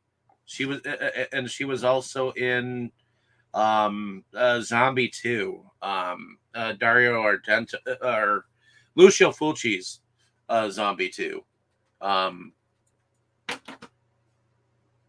I remember her being in that one, but Mia Farrow, she was something. Next level bullshit. Yeah, she's been in a lot of movies. And while we're waiting for Boris to come back here, I guess we can move on with the scenes. What came next after that? Oh yeah, he gets the phone call that his wife is dead, and I think doesn't he say to the photographer something that his wife is dead, and that's when he remembers the exact poem the priest said to him, word for word. Yeah, he says that she's dead and then recites that poem. And then the priest says something, I mean, the photographer says something about who they're supposed to go see if he remembers his name. And he said, yes, I remember the name. So, Buchenhagen. yep. And so they end up. Here is Boris. Sorry about this technical issues. Not a problem. So we're at this the moment where they end up going to go see Buchenhagen. What did you think about Buchenhagen, Boris? Well, he was fairly consistent with the original version of the character, from what I remember. Mm, well, I guess we don't get to see much of him as a character to have much of an opinion. He is there to just give Robert these daggers of Megiddo that he should supposedly use to kill Damien. There is some interesting backstory on him in the book, though, where we get to hear that the previous times the Antichrist was born on Earth, it were Bugenhagen's ancestors who hunted him down. So that's an interesting part of the story that wasn't included in the movies. Okay. So ultimately, we get a moment where right before There's that lightsaber again. But in any case, going backwards a moment, Robert actually does say that I do want to kill my son, or I do want to kill Damien. Yeah, at one point he says that, but then he takes it back as if he had just said it in the heat of the moment, but then. Ultimately, he then um, takes the daggers, and I think both him and the photographer are on their way out when all of a sudden the photographer gets his death. What do y'all think about that? No. He says he's not going to kill his son. He throws the knife down the stairs and walks off. The photographer says, "Then I'll do it." And he goes down the stairs. He starts picking up the knives, and that's when he gets his head cut clean off. And it was so spectacular. So spectacular. His body is still just standing there for a second before it falls. After the head goes flying off. It's fucking awesome. People start screaming, and he goes down there and looks. And that's what convinced him. I gotta kill Damien. Like, that was finally the final straw, the final push, the final shit. I gotta do it. He finally realized that everything is coming through. Maybe not quite. He still had to cut Damien's hair off to see it. Well, yeah. Yep. Because he explained that if he is the son of the Antichrist, then he has the mark of the beast. But we can't forget an awesome scene right before that. He goes back to the house. The stupid dog chases him. He runs like hell, goes and grabs a trap door, I guess, to a cellar or whatever, and the dog goes flying right into it. He shuts it. That was awesome. Fucking and I thought the dog was actually gonna like conk out at that moment, but you started hearing him barking down there. It's he was still barking. I don't care. Let that fucker bark till he's dead. Well, I was expecting, because you saw the splat that dog made against that door. I mean, that should have conked that sucker out. I mean, serious. Well, he's a hellhound. But he's part of the devil. It's not going to kill hellhound, him. Dude. Hellhounds have a little more. All dogs are hellhounds, but there's one little more. I'm not a fan of dogs. I've never been quiet about that. Well, some dogs are pretty decent. I've had my fair share of dogs that my parents have had, and I know growing up we had a Schnauzer, and God, that thing was funny. We came back home from church one day, and he was standing up top the table. And he knows that the table is not a place for him to be. And he had his ears cocked back. He was whimpering, looking at us like whimpering. And he was like, I shouldn't be here, but, and then I think later we had a Western Highland Terrier, which her name was Pandora. Based on named from Pandora's box. And she ended up eating a can of beer and a balloon on my dad's 40th birthday that I don't think ever came out.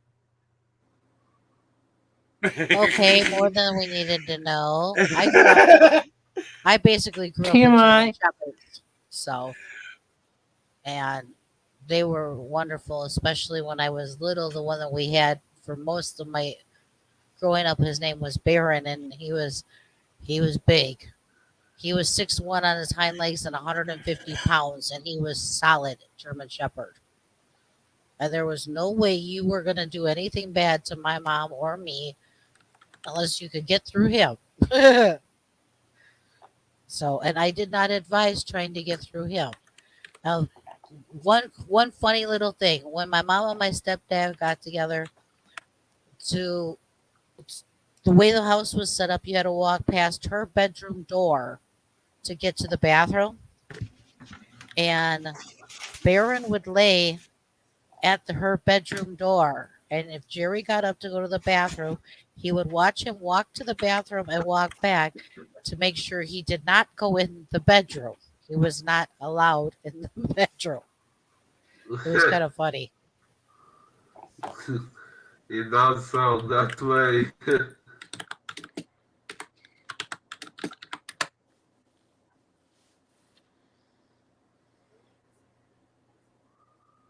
Ooh, what's going on there?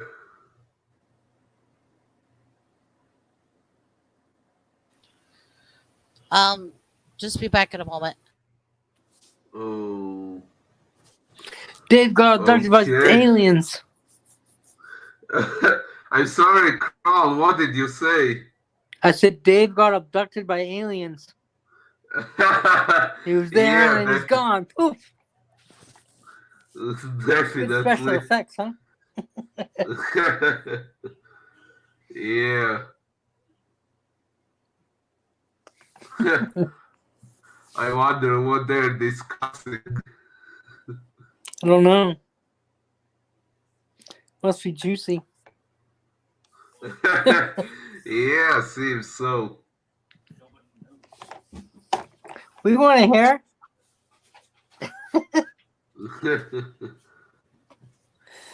Oh, there he is. They came back. They brought him back. Yeah, So- sorry, Hopefully I they had to didn't go get. probe you too much. No, I had to go get soda. Oh, we thought you got abducted by space aliens. If only. Oh, Wait, Haha. I thought I would you if just. they came down, I would go here. Take him. No, thank you. I don't want to be probed. But in any case, oh, so- you. no. Well, I guess we're up to the big fight scene between the nanny and the daddy.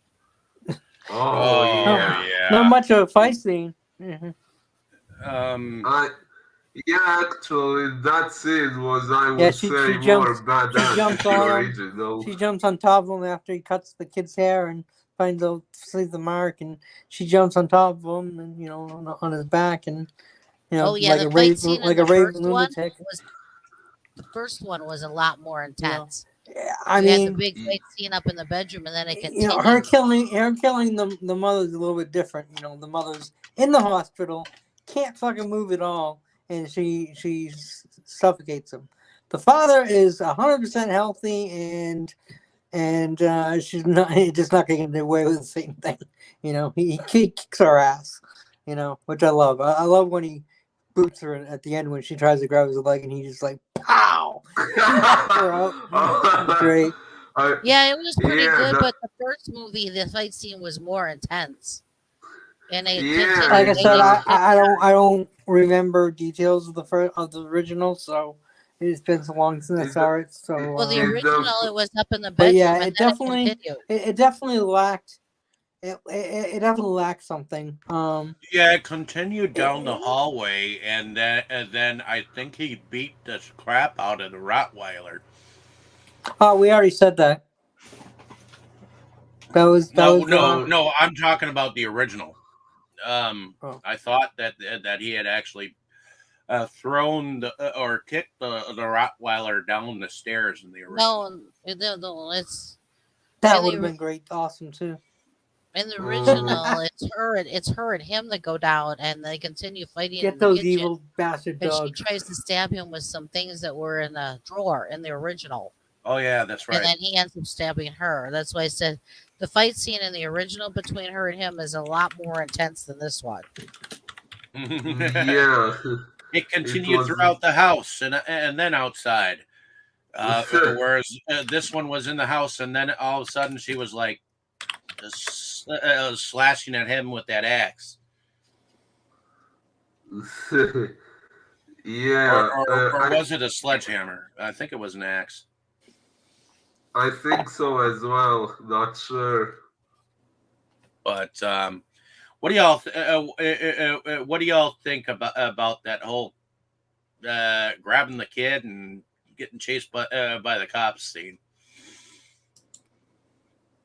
Oh yeah. What I don't understand is what made them chase him.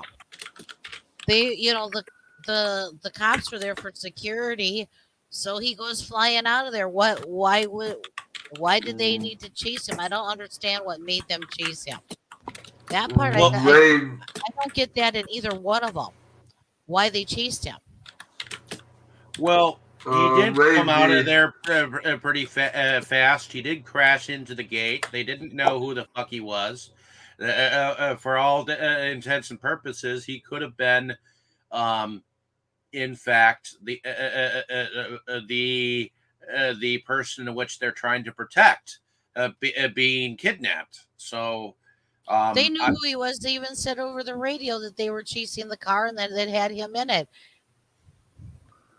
Yeah, but then they end up shooting him. Yeah. I think that cop whatever was under the Satan's control too. Oh yeah, I definitely think that also. Because I mean, they said freeze, and then like a half second later, they killed him. Like they didn't even give him a chance to freeze. Like they didn't even give him a chance to stop or nothing. They just killed him. Like they're not supposed to do that. And I think it was just one bullet, wasn't it? Yeah, like one guy shot him. Well, one bullet on a gun that that if they shot up several clips,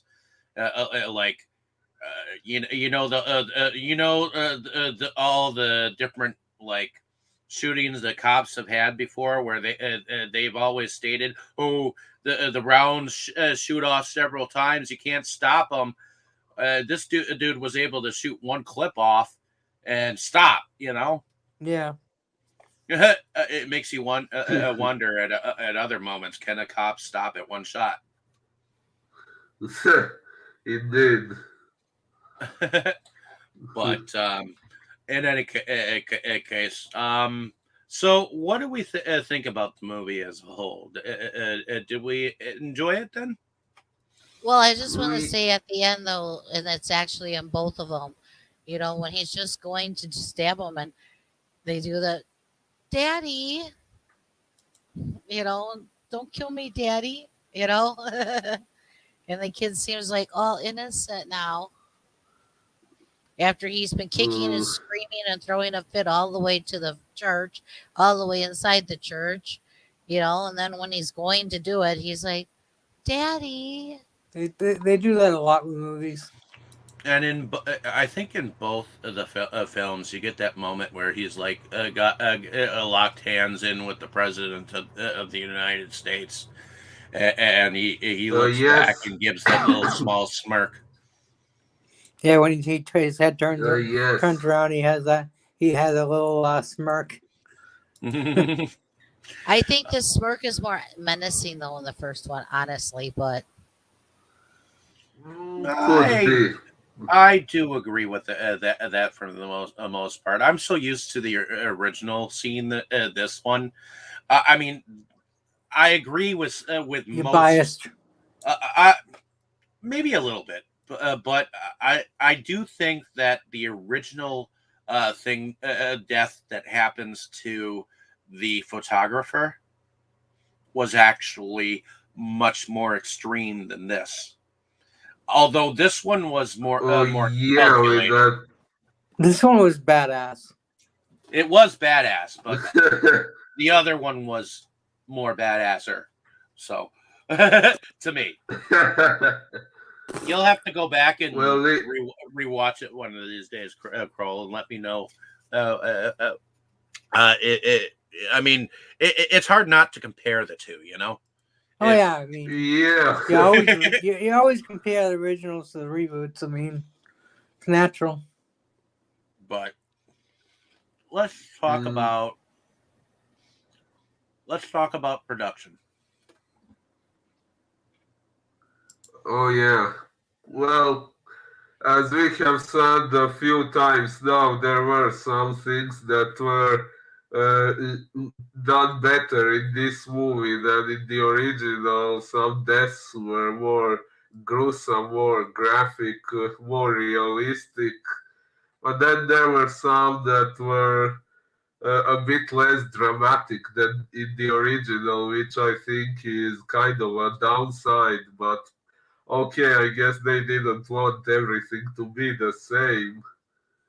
Yeah, Uh, yeah, but I like but you can't take some of the dramatic scenes out. I mean, that's what makes the movie. I mean, I like seeing the impaling and the bloody stuff, but like the fight scene, no one died. She got her ass kicked, but it wasn't as dramatic. It didn't. It felt like it was Although just it was over so great when quick she, that it was although like one of those fights where everyone anticipates this big championship fight, and they go in there and one guy just knocks the other one out, and it's done in like 10 seconds, and everyone's like, "What the fuck?" oh, I you like mean that. I like that go even ahead. though it was a 2006 movie, there wasn't a lot of computer enhancement and things like that. It seemed more. It actually seemed pretty realistic. Even for being a 2006, I'm glad that they did make it look more real instead of using the computer to do the stuff. It definitely made indeed. it. I think they used the computer more, the CGI effects more with the lightning, and the slow motion effects. You Right, know, but I mean, it still looked more. It still didn't look totally CGI'd. And in no, 2006, they could have done that. It was 2006. no. CGI is in a film is only supposed to be used only when it is physically impossible for you to do on the budget that you have to do the effects But on the nowadays, normal. they use it all the time. Is That's what I'm trying to say. Is in 2006, if they wanted to, they could have used it more, but they They didn't. rely they They went. rely on it more definitely these days than they do the practical. So I I give can them tell you that. credit for how much realistic it looked. Instead of using CGI. Oh yeah, I agree. Kroll, what did you think about the production as a whole? Yeah, I agree with you guys. I'm glad that I mean, there wasn't really too much CGI they needed. I mean, there's no dragons, no big horrific monsters or anything. I mean, Damien is the monster, but his casing is a little kid, so not too much CGI even needed anyway. In any case, but yeah, sometimes they do use it too much. Sometimes they use it just right. You know, um, I don't have a problem with CGI.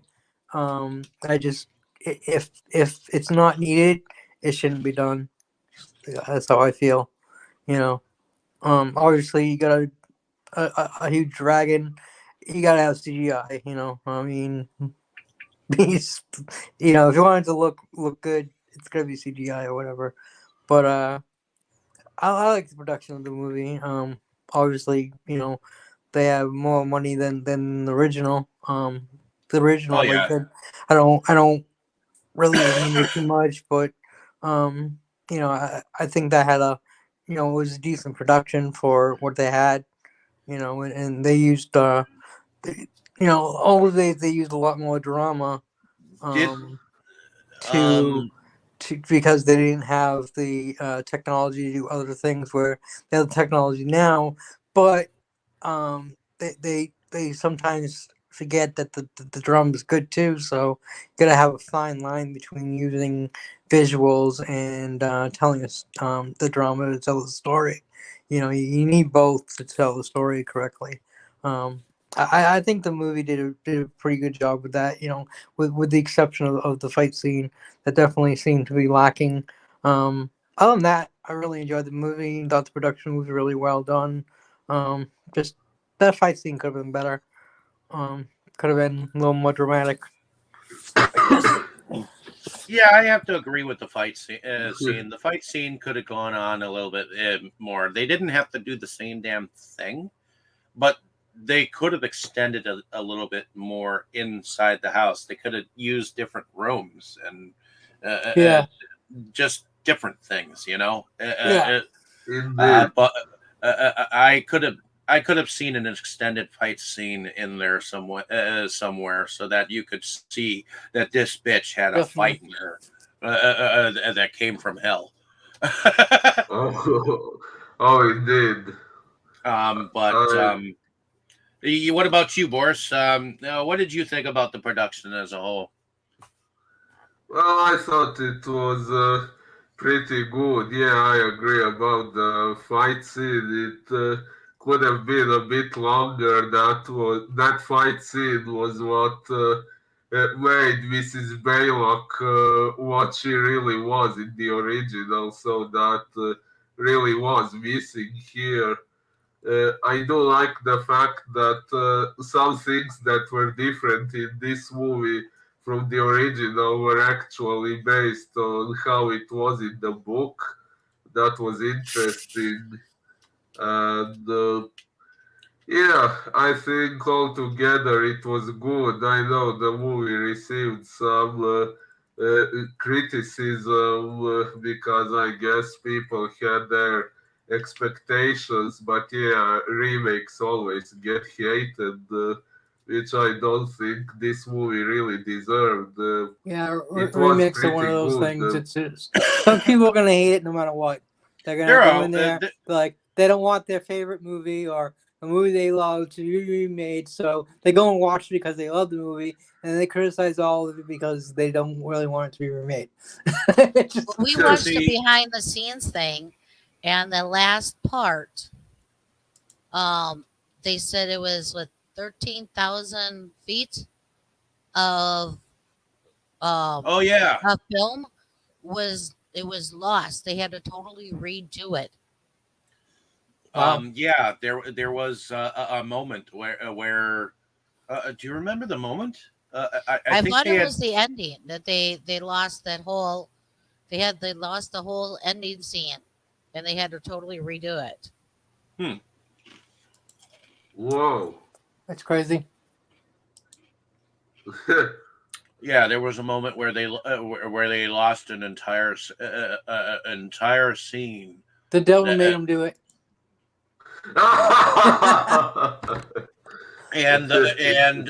It was just all erased. All the footage that they had. It was just a weird coincidence. You know, everything that I mean, from what I understand, it was a good chunk of the film. You know, Whoa. Right? They said so it was like 13,000 feet or scene or pieces. However, the film. You know, Yeah. Huh. yeah, if you get a chance ever, check out the documentary Revelation 666. It could possibly be an extra on your Omen disc. I don't know. It was on her Blu-ray set that she Oh, had. yeah, it is on this DVD. I just haven't watched it, Well, but get on it. I What are you waiting will. for? Christmas? Exactly. I'm sorry. What did you say? I said, "What are you waiting for? Christmas?" I said. That's what you said. Maybe, yeah, maybe for the 6th of June. No, just kidding. Why not? The 6th of June at 666. they talk about that in that Revelation 6. They talk about June 6, 2006. That it was a big thing. So if you watch that, it talks about that. Yep. About how people thought it would be the end of the world or something like that. Yeah, there were It's the this because end of the world as we know it, and I as feel as fine. we're all friends, right? Yes, But in any case, let's go into our favorite scenes, shall we? Oh, wait, music. We got to music. talk Oh, about the music. oh Was the yes, we music do. done about by the original dude? No, Jerry Goldsmith wasn't involved in this one, and that's, in my opinion, one of the biggest downsides to this movie because, in my opinion, that soundtrack, Ave Satani, from the first three movies, that's to me, that's like the soul of the franchise, and without that music, it's just not the same thing. In Omen 4 The Awakening, Jerry Goldsmith didn't make anything new for that movie either, but they put the soundtrack together from what he did for the previous three movies, and in my opinion, they could have at least done something like that here, but no, they omitted the Ave Satani completely, except I think it was in the ending credits, but throughout the movie we didn't hear it a single time, and I would say that would be my one disappointment with this version. Well, I'm going to check out who actually was in fact the composer of the music because I actually didn't mind the music behind this. Um, Oh no, don't get me wrong. The music in this one would have been okay if I hadn't seen the previous four movies, which kind of made me want to hear the same music here, and I didn't. So that I was agree with you a bit that Abbas and disappointing. I agree with you. The obvious Satani music should have at least been in here, even if it was like a remix or something like that. You know, like I could see a techno version Yeah, like being out or something Yeah, like that. Oh, where they could just go be like Ave Santus or whatever, you know, or or have Romstein redo it. I don't care, you know, but I could have seen Romstein do it. Rammstein. Yeah, Rammstein. yeah. But in any case, I thought the music was pretty good. Good. I'm trying to think who. The music was okay for the movie, but the music from the original you definitely remember. I definitely remember that. It's like Star Wars. If you had a different composer, it would not be the same. It's just there's definitely some epic movies with some epic sound. I mean, Halloween is another one. This the moment is definitely another that it has that particular sound that you look for when you watch the movie. So definitely the sound wasn't bad, but it just wasn't as great as the original, and they should have got the original composer if they could Okay, have. so the music for this particular film was composed by Marco Beltrami or Beltrami. He is a composer from New York City. He was known for being the composer behind the films I, Robot, World War Z, Knowing, and Blade 2. And I guess he did the music behind the newest Venom, Let There Be Carnage. Recently, he did the music behind the Great recent movie. Fear Street movies. He did some of the music behind the latest Twilight Zone episodes that Jordan Peele has done. He did the Barf. music behind Logan, and that Ben-Hur that we saw. So he's done quite a few. I mean, he did the music behind Seventh Son and The Woman in Black 2. And he did some music behind the standalone Wolverine movie. He did the music for the Thing, that prequel of the Thing. So definitely looks yeah, the prequel, which I liked. I liked that. I know a lot of people didn't, but whatever. And I guess he did some. It looks like he did some of the Resident Evil. Let's see, what did I just see? Oh, he did. He did the music behind Dracula 2000.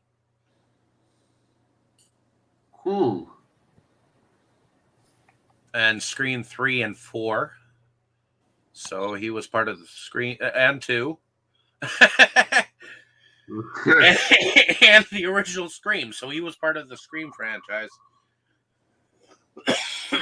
But I guess I guess to me, I felt like the music actually felt really really cool at moments. I mean, I noticed it. I really noticed the music at times, especially when the chain reactions happened. You know. But yeah. In any case, so let's go into our favorite scenes, shall we? Kroll, let's go to you. What were some of your favorite scenes? Oh, the priest being impaled at the church was pretty awesome, and it was a hard choice to pick my favorite between this and the other one, but I'm gonna go with the other one, and the other one is the photographer getting his head chopped off. It was both scenes were really awesome, really gruesome, and was really great. It was just seeing that body like kind of shaking there with the head gone and everything still standing there and people screaming all around was just awesome. So I'd have to go with that. I mean, and then a third scene I have to mention is the dog. You know, that made me laugh and I felt a little happy inside when that dog slid in the cellar door or whatever, trap door, and then got dropped in there. That was a great scene too. Okay. Going over to you, Boris. What was if you were to pick a favorite scene or several? What would it be? Actually, I have to agree with Kroll. I would also pick either the priest's death scene or the photographer. Although I also found it interesting how they included this first death that wasn't in the original. This Robert's boss. That was also interesting. When he appeared, it was a little predictable that he was going to get killed, but the way they put it together was still pretty. Yeah. And also, the first babysitter's death was interesting, although that was unexpected. She was just like up there, "There's Damien, this is for you," and just jumps down with a rope. I mean, it's like you don't see the nanny. She has the kid, and then the mother goes, "I'll take him." She takes the kid. The next thing you know, you see the nanny on top of the house with a rope around her neck, and it's just like, what the? I'm sorry. You did see the scene with her looking at the dog and stuff, but other than that, you don't have too much scene with her. You don't have too much background. Definitely not a character that you grew attached to or anything. But it was still shocking. Like, what the hell? He did. I seem to think that there were a couple of scenes with her in the original, where you actually see her with Damien. Yes. In the original. I don't know. I don't. Yes, and in this version we didn't have that. No, we just saw. Okay, this was the original nanny. Boom, she's dead. So you weren't In this one, in this one, it was like, oh, okay, this was the This is your nanny. This is your nanny dead. exactly. That's pretty much what it was. This is your new In nanny. the original, it was like, okay, this is your nanny. We show you a little bit to care, and then poof, she's dead. This time, poof, she's there. Poof, I'm not. So. So that was a little disappointing because you didn't get to grow to like the first nanny to begin with. I mean, to even give a shit. They could have put a couple scenes where she was like really caring for him or whatever, or just something that you liked her or didn't like, or just something. I mean, like, I mean the second nanny, at least, you don't really like her. I don't really like her. But they give you an attachment, one way or another. You know that she's gonna do whatever she can to protect Damien. I mean, first thing she says to him before she's even officially the nanny is, "I'm here to protect you." So she set the boundaries right there. What she's there for. Yep. But the first nanny, we don't get nothing. It seems like she's completely devoted because her killing herself is for Damien. Of course, at this point, we're like, why would she, kill herself over a kid? But it's still it was a shocking scene, and definitely seemed very quick because like we didn't even get to know the character. Like, are we upset she died? Are we just shocked she died? Not really. Not really. All right, we don't know. I mean, it was shocking, but we're suddenly we're suddenly shown that the kid has a nanny. Oh, so the kid's gonna grow up spoiled. Oh, okay. Except what I liked there was the nanny had the kid, and then the mother came over and said, "Oh, I'll take him." Like, she's still, even though she has a nanny, she's still trying to be hands-on. She's still trying to be mom. Like, it doesn't matter that she has a lot of money. It doesn't matter that all this other stuff. She's still trying to be a hands-on mom, which I really liked. I really liked the fact that she was trying to be a mother and trying to be a good mother, and she wasn't trying to take advantage of having a nanny by just going shopping and going out with her friends and ignoring the kid. The dad wasn't doing fun things, but the dad was kind of, like we said before, ignoring the kid by working so much, which is typical of a lot of fathers. They bury themselves in work and ignore the kids. Yep. And they always say that they're doing it for their kids, and maybe they are. But part of doing things for your kids is being there for them. Yep, being there with them to enjoy it with them. With them. So. Yeah, exactly. I always see that father that misses the baseball games and the soccer games and whatever, and disappointing their kids. Tammy, if you could choose a favorite scene. Well, one thing that we skipped over, actually, it was in both movies, and I thought was a pretty unique scene, was when they were on the way to the church, and he threw his little temper tantrum and like totally beat up his mom. Oh yeah. Fucked her. Yeah, I kept saying like after she was saying there's something wrong, and I'm like, yeah, because he just fucking attacked her. And then the dad saying this and that, and I'm like, well, he just attacked her. Like I kept thinking that in my head. I kept saying it a lot. Right. The movie. In like, both movies, he just freaking attacked his mother. That's not normal. I don't care how scared you are or upset you are or why. Like, why the fuck would you just attack? And he made her run the blade in the middle of her head. That's not an easy feat. Like, what the hell? It's that dot on the map that says you are here. He was trying to make her an Indian woman.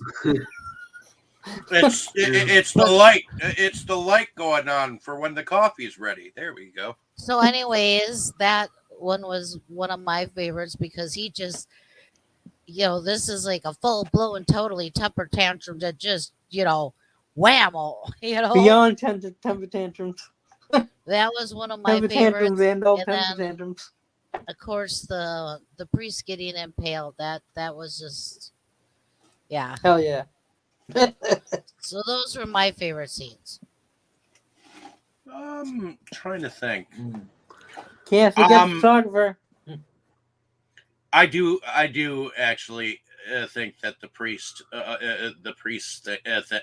getting impaled, that whole moment, that is phenomenal. I mean, the lightning strikes. You see the thing being bent backwards, and then it just kind of shoots through the glass, and you see him get impaled. Like, oh, what the fuck, you know? And then I'm gonna have to agree with the dog. That was kind of funny. But my moment was one of my favorite moments was when she was like smashing the car smashing the car, and then he literally just drove over her ass. I don't know why. But I just enjoyed that smack. Okay, Oh, she's it was dead. definitely a great scene. I definitely, I definitely, for some reason, I was thinking of the fight, and I forgot about that scene she just mentioned. And yeah, it was a great scene. Yeah, I mean, like I said, I've already mentioned my favorites. But yeah, that was definitely a really good scene. Not quite as good as the other scenes, in my opinion, but definitely a good scene. Splat. Yeah, I don't know what the hell she was thinking. I mean, she got this big sledgehammer, but a fucking car is coming at her, and not slowing down or anything, and she's just standing there like she's gonna stop the fucking car. You know? No, it's a car. It's big, and he's going fast as hell. You know, you're not gonna stop it. You don't care how big your sledgehammer is. Oh, one scene I do want to mention before we is one that Tammy brought up earlier that I almost forgot about was the whole mommy falling through 3 floors incident. I love the fact that the camera went above him while he was on that scooter or whatnot, and that whole scene there while he was on that scooter kind of reminded me of the little kid that was riding the tricycle in The Shining. Oh, yeah, there are some similarities with that. But not that I like The Shining in any capacity. What? What? I'm sorry, I'm not entirely a fan of The Shining. What? It is because Kubrick did his know. every effort to piss Stephen King off, and I'm sorry, but that book was written better than they actually than he actually. It ended in fire, and it did not. It ended in nice cold shit. I mean, you just have to know the things that King really did for the novel. They never do King. They never do King's ending. They never do. Yeah, I know, but still, that's the one that pissed me off because that was the first book that I had actually read, and I was 5 years old. So it is on fire though in Doctor Sleep, which I liked. So spoiler alert. Oh yeah. I haven't seen it. But in any case, oops, sorry. Did have anyone you read else have Doctor anything? Sleep? Doctor Sleep, the book is really good though too. Yeah, Doctor Sleep basically gave King his ending back. So, but in any case, moving on. Did anyone else have anything else to add to the Omen in any capacity before we? Sort of. Okay. When things were, when I was young and things were not very good, I actually wanted to be Damien. Oh, I can't blame you. Sometimes,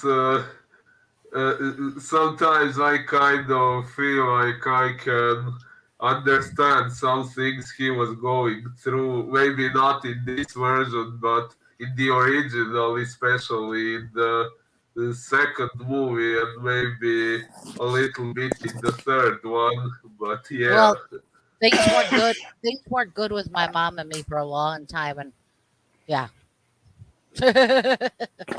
Oh, so you want to be one of those children who stops in the middle of the store because your mommy didn't get you, that sucker that was like aisles down, and you'll scream, "I want my sucker now!"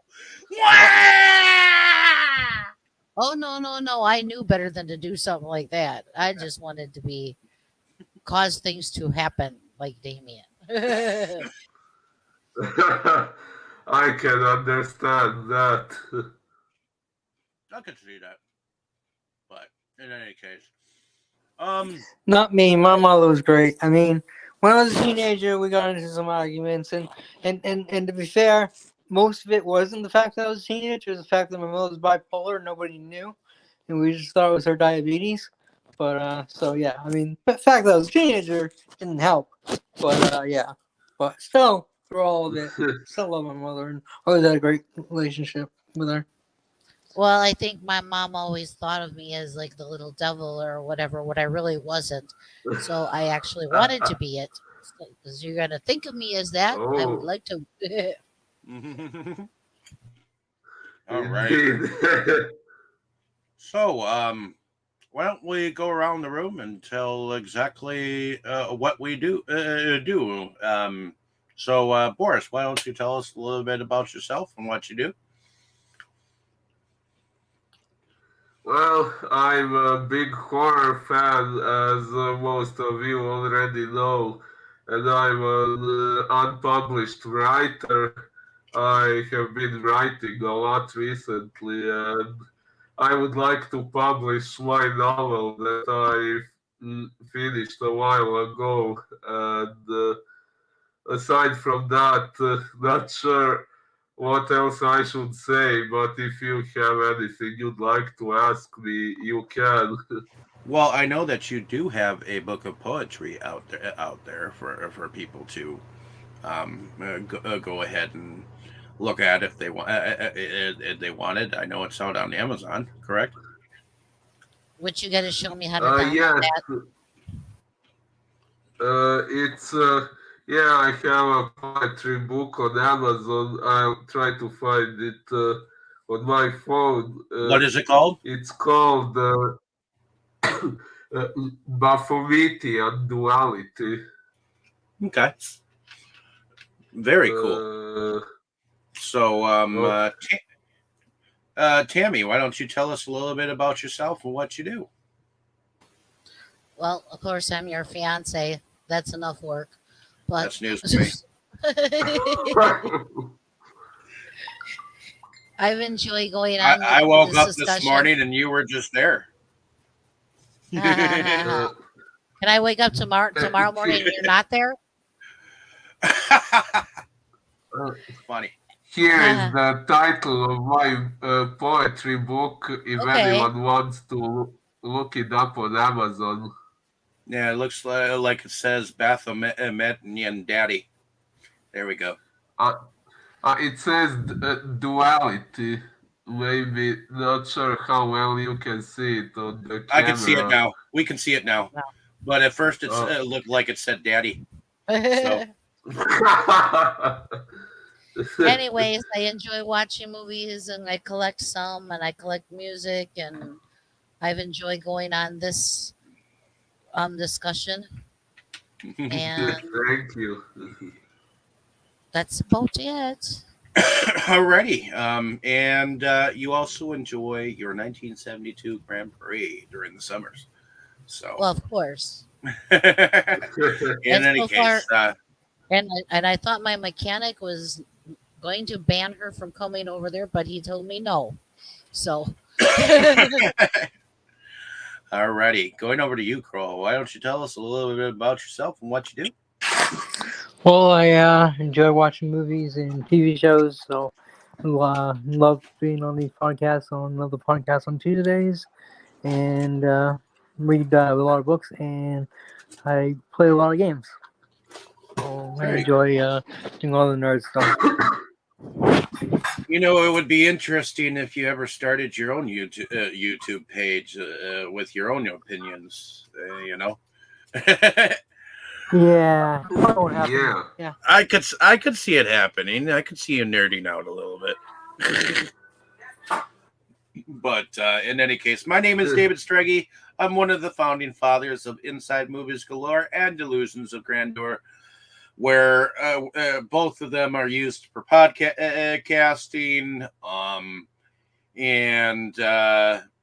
But along the same lines on the Delusions of Grandeur channel, I do video pickups and my own video reviews. So come on down to the channel and let us know your opinions and whether you thought the film was as great or sucky as we thought it was. So thank you for coming along with us on these physical journeys that we have been going on, because some of us have the physical copies of the films in which we talk about, and some of us do not. So maybe you can be with us in spirit, but I would not demonically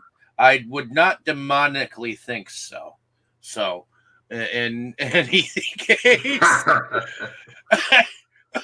next week,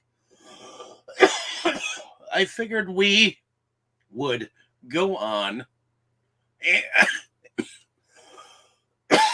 and tribute an actor that has recently passed from the States, Sidney Poitier,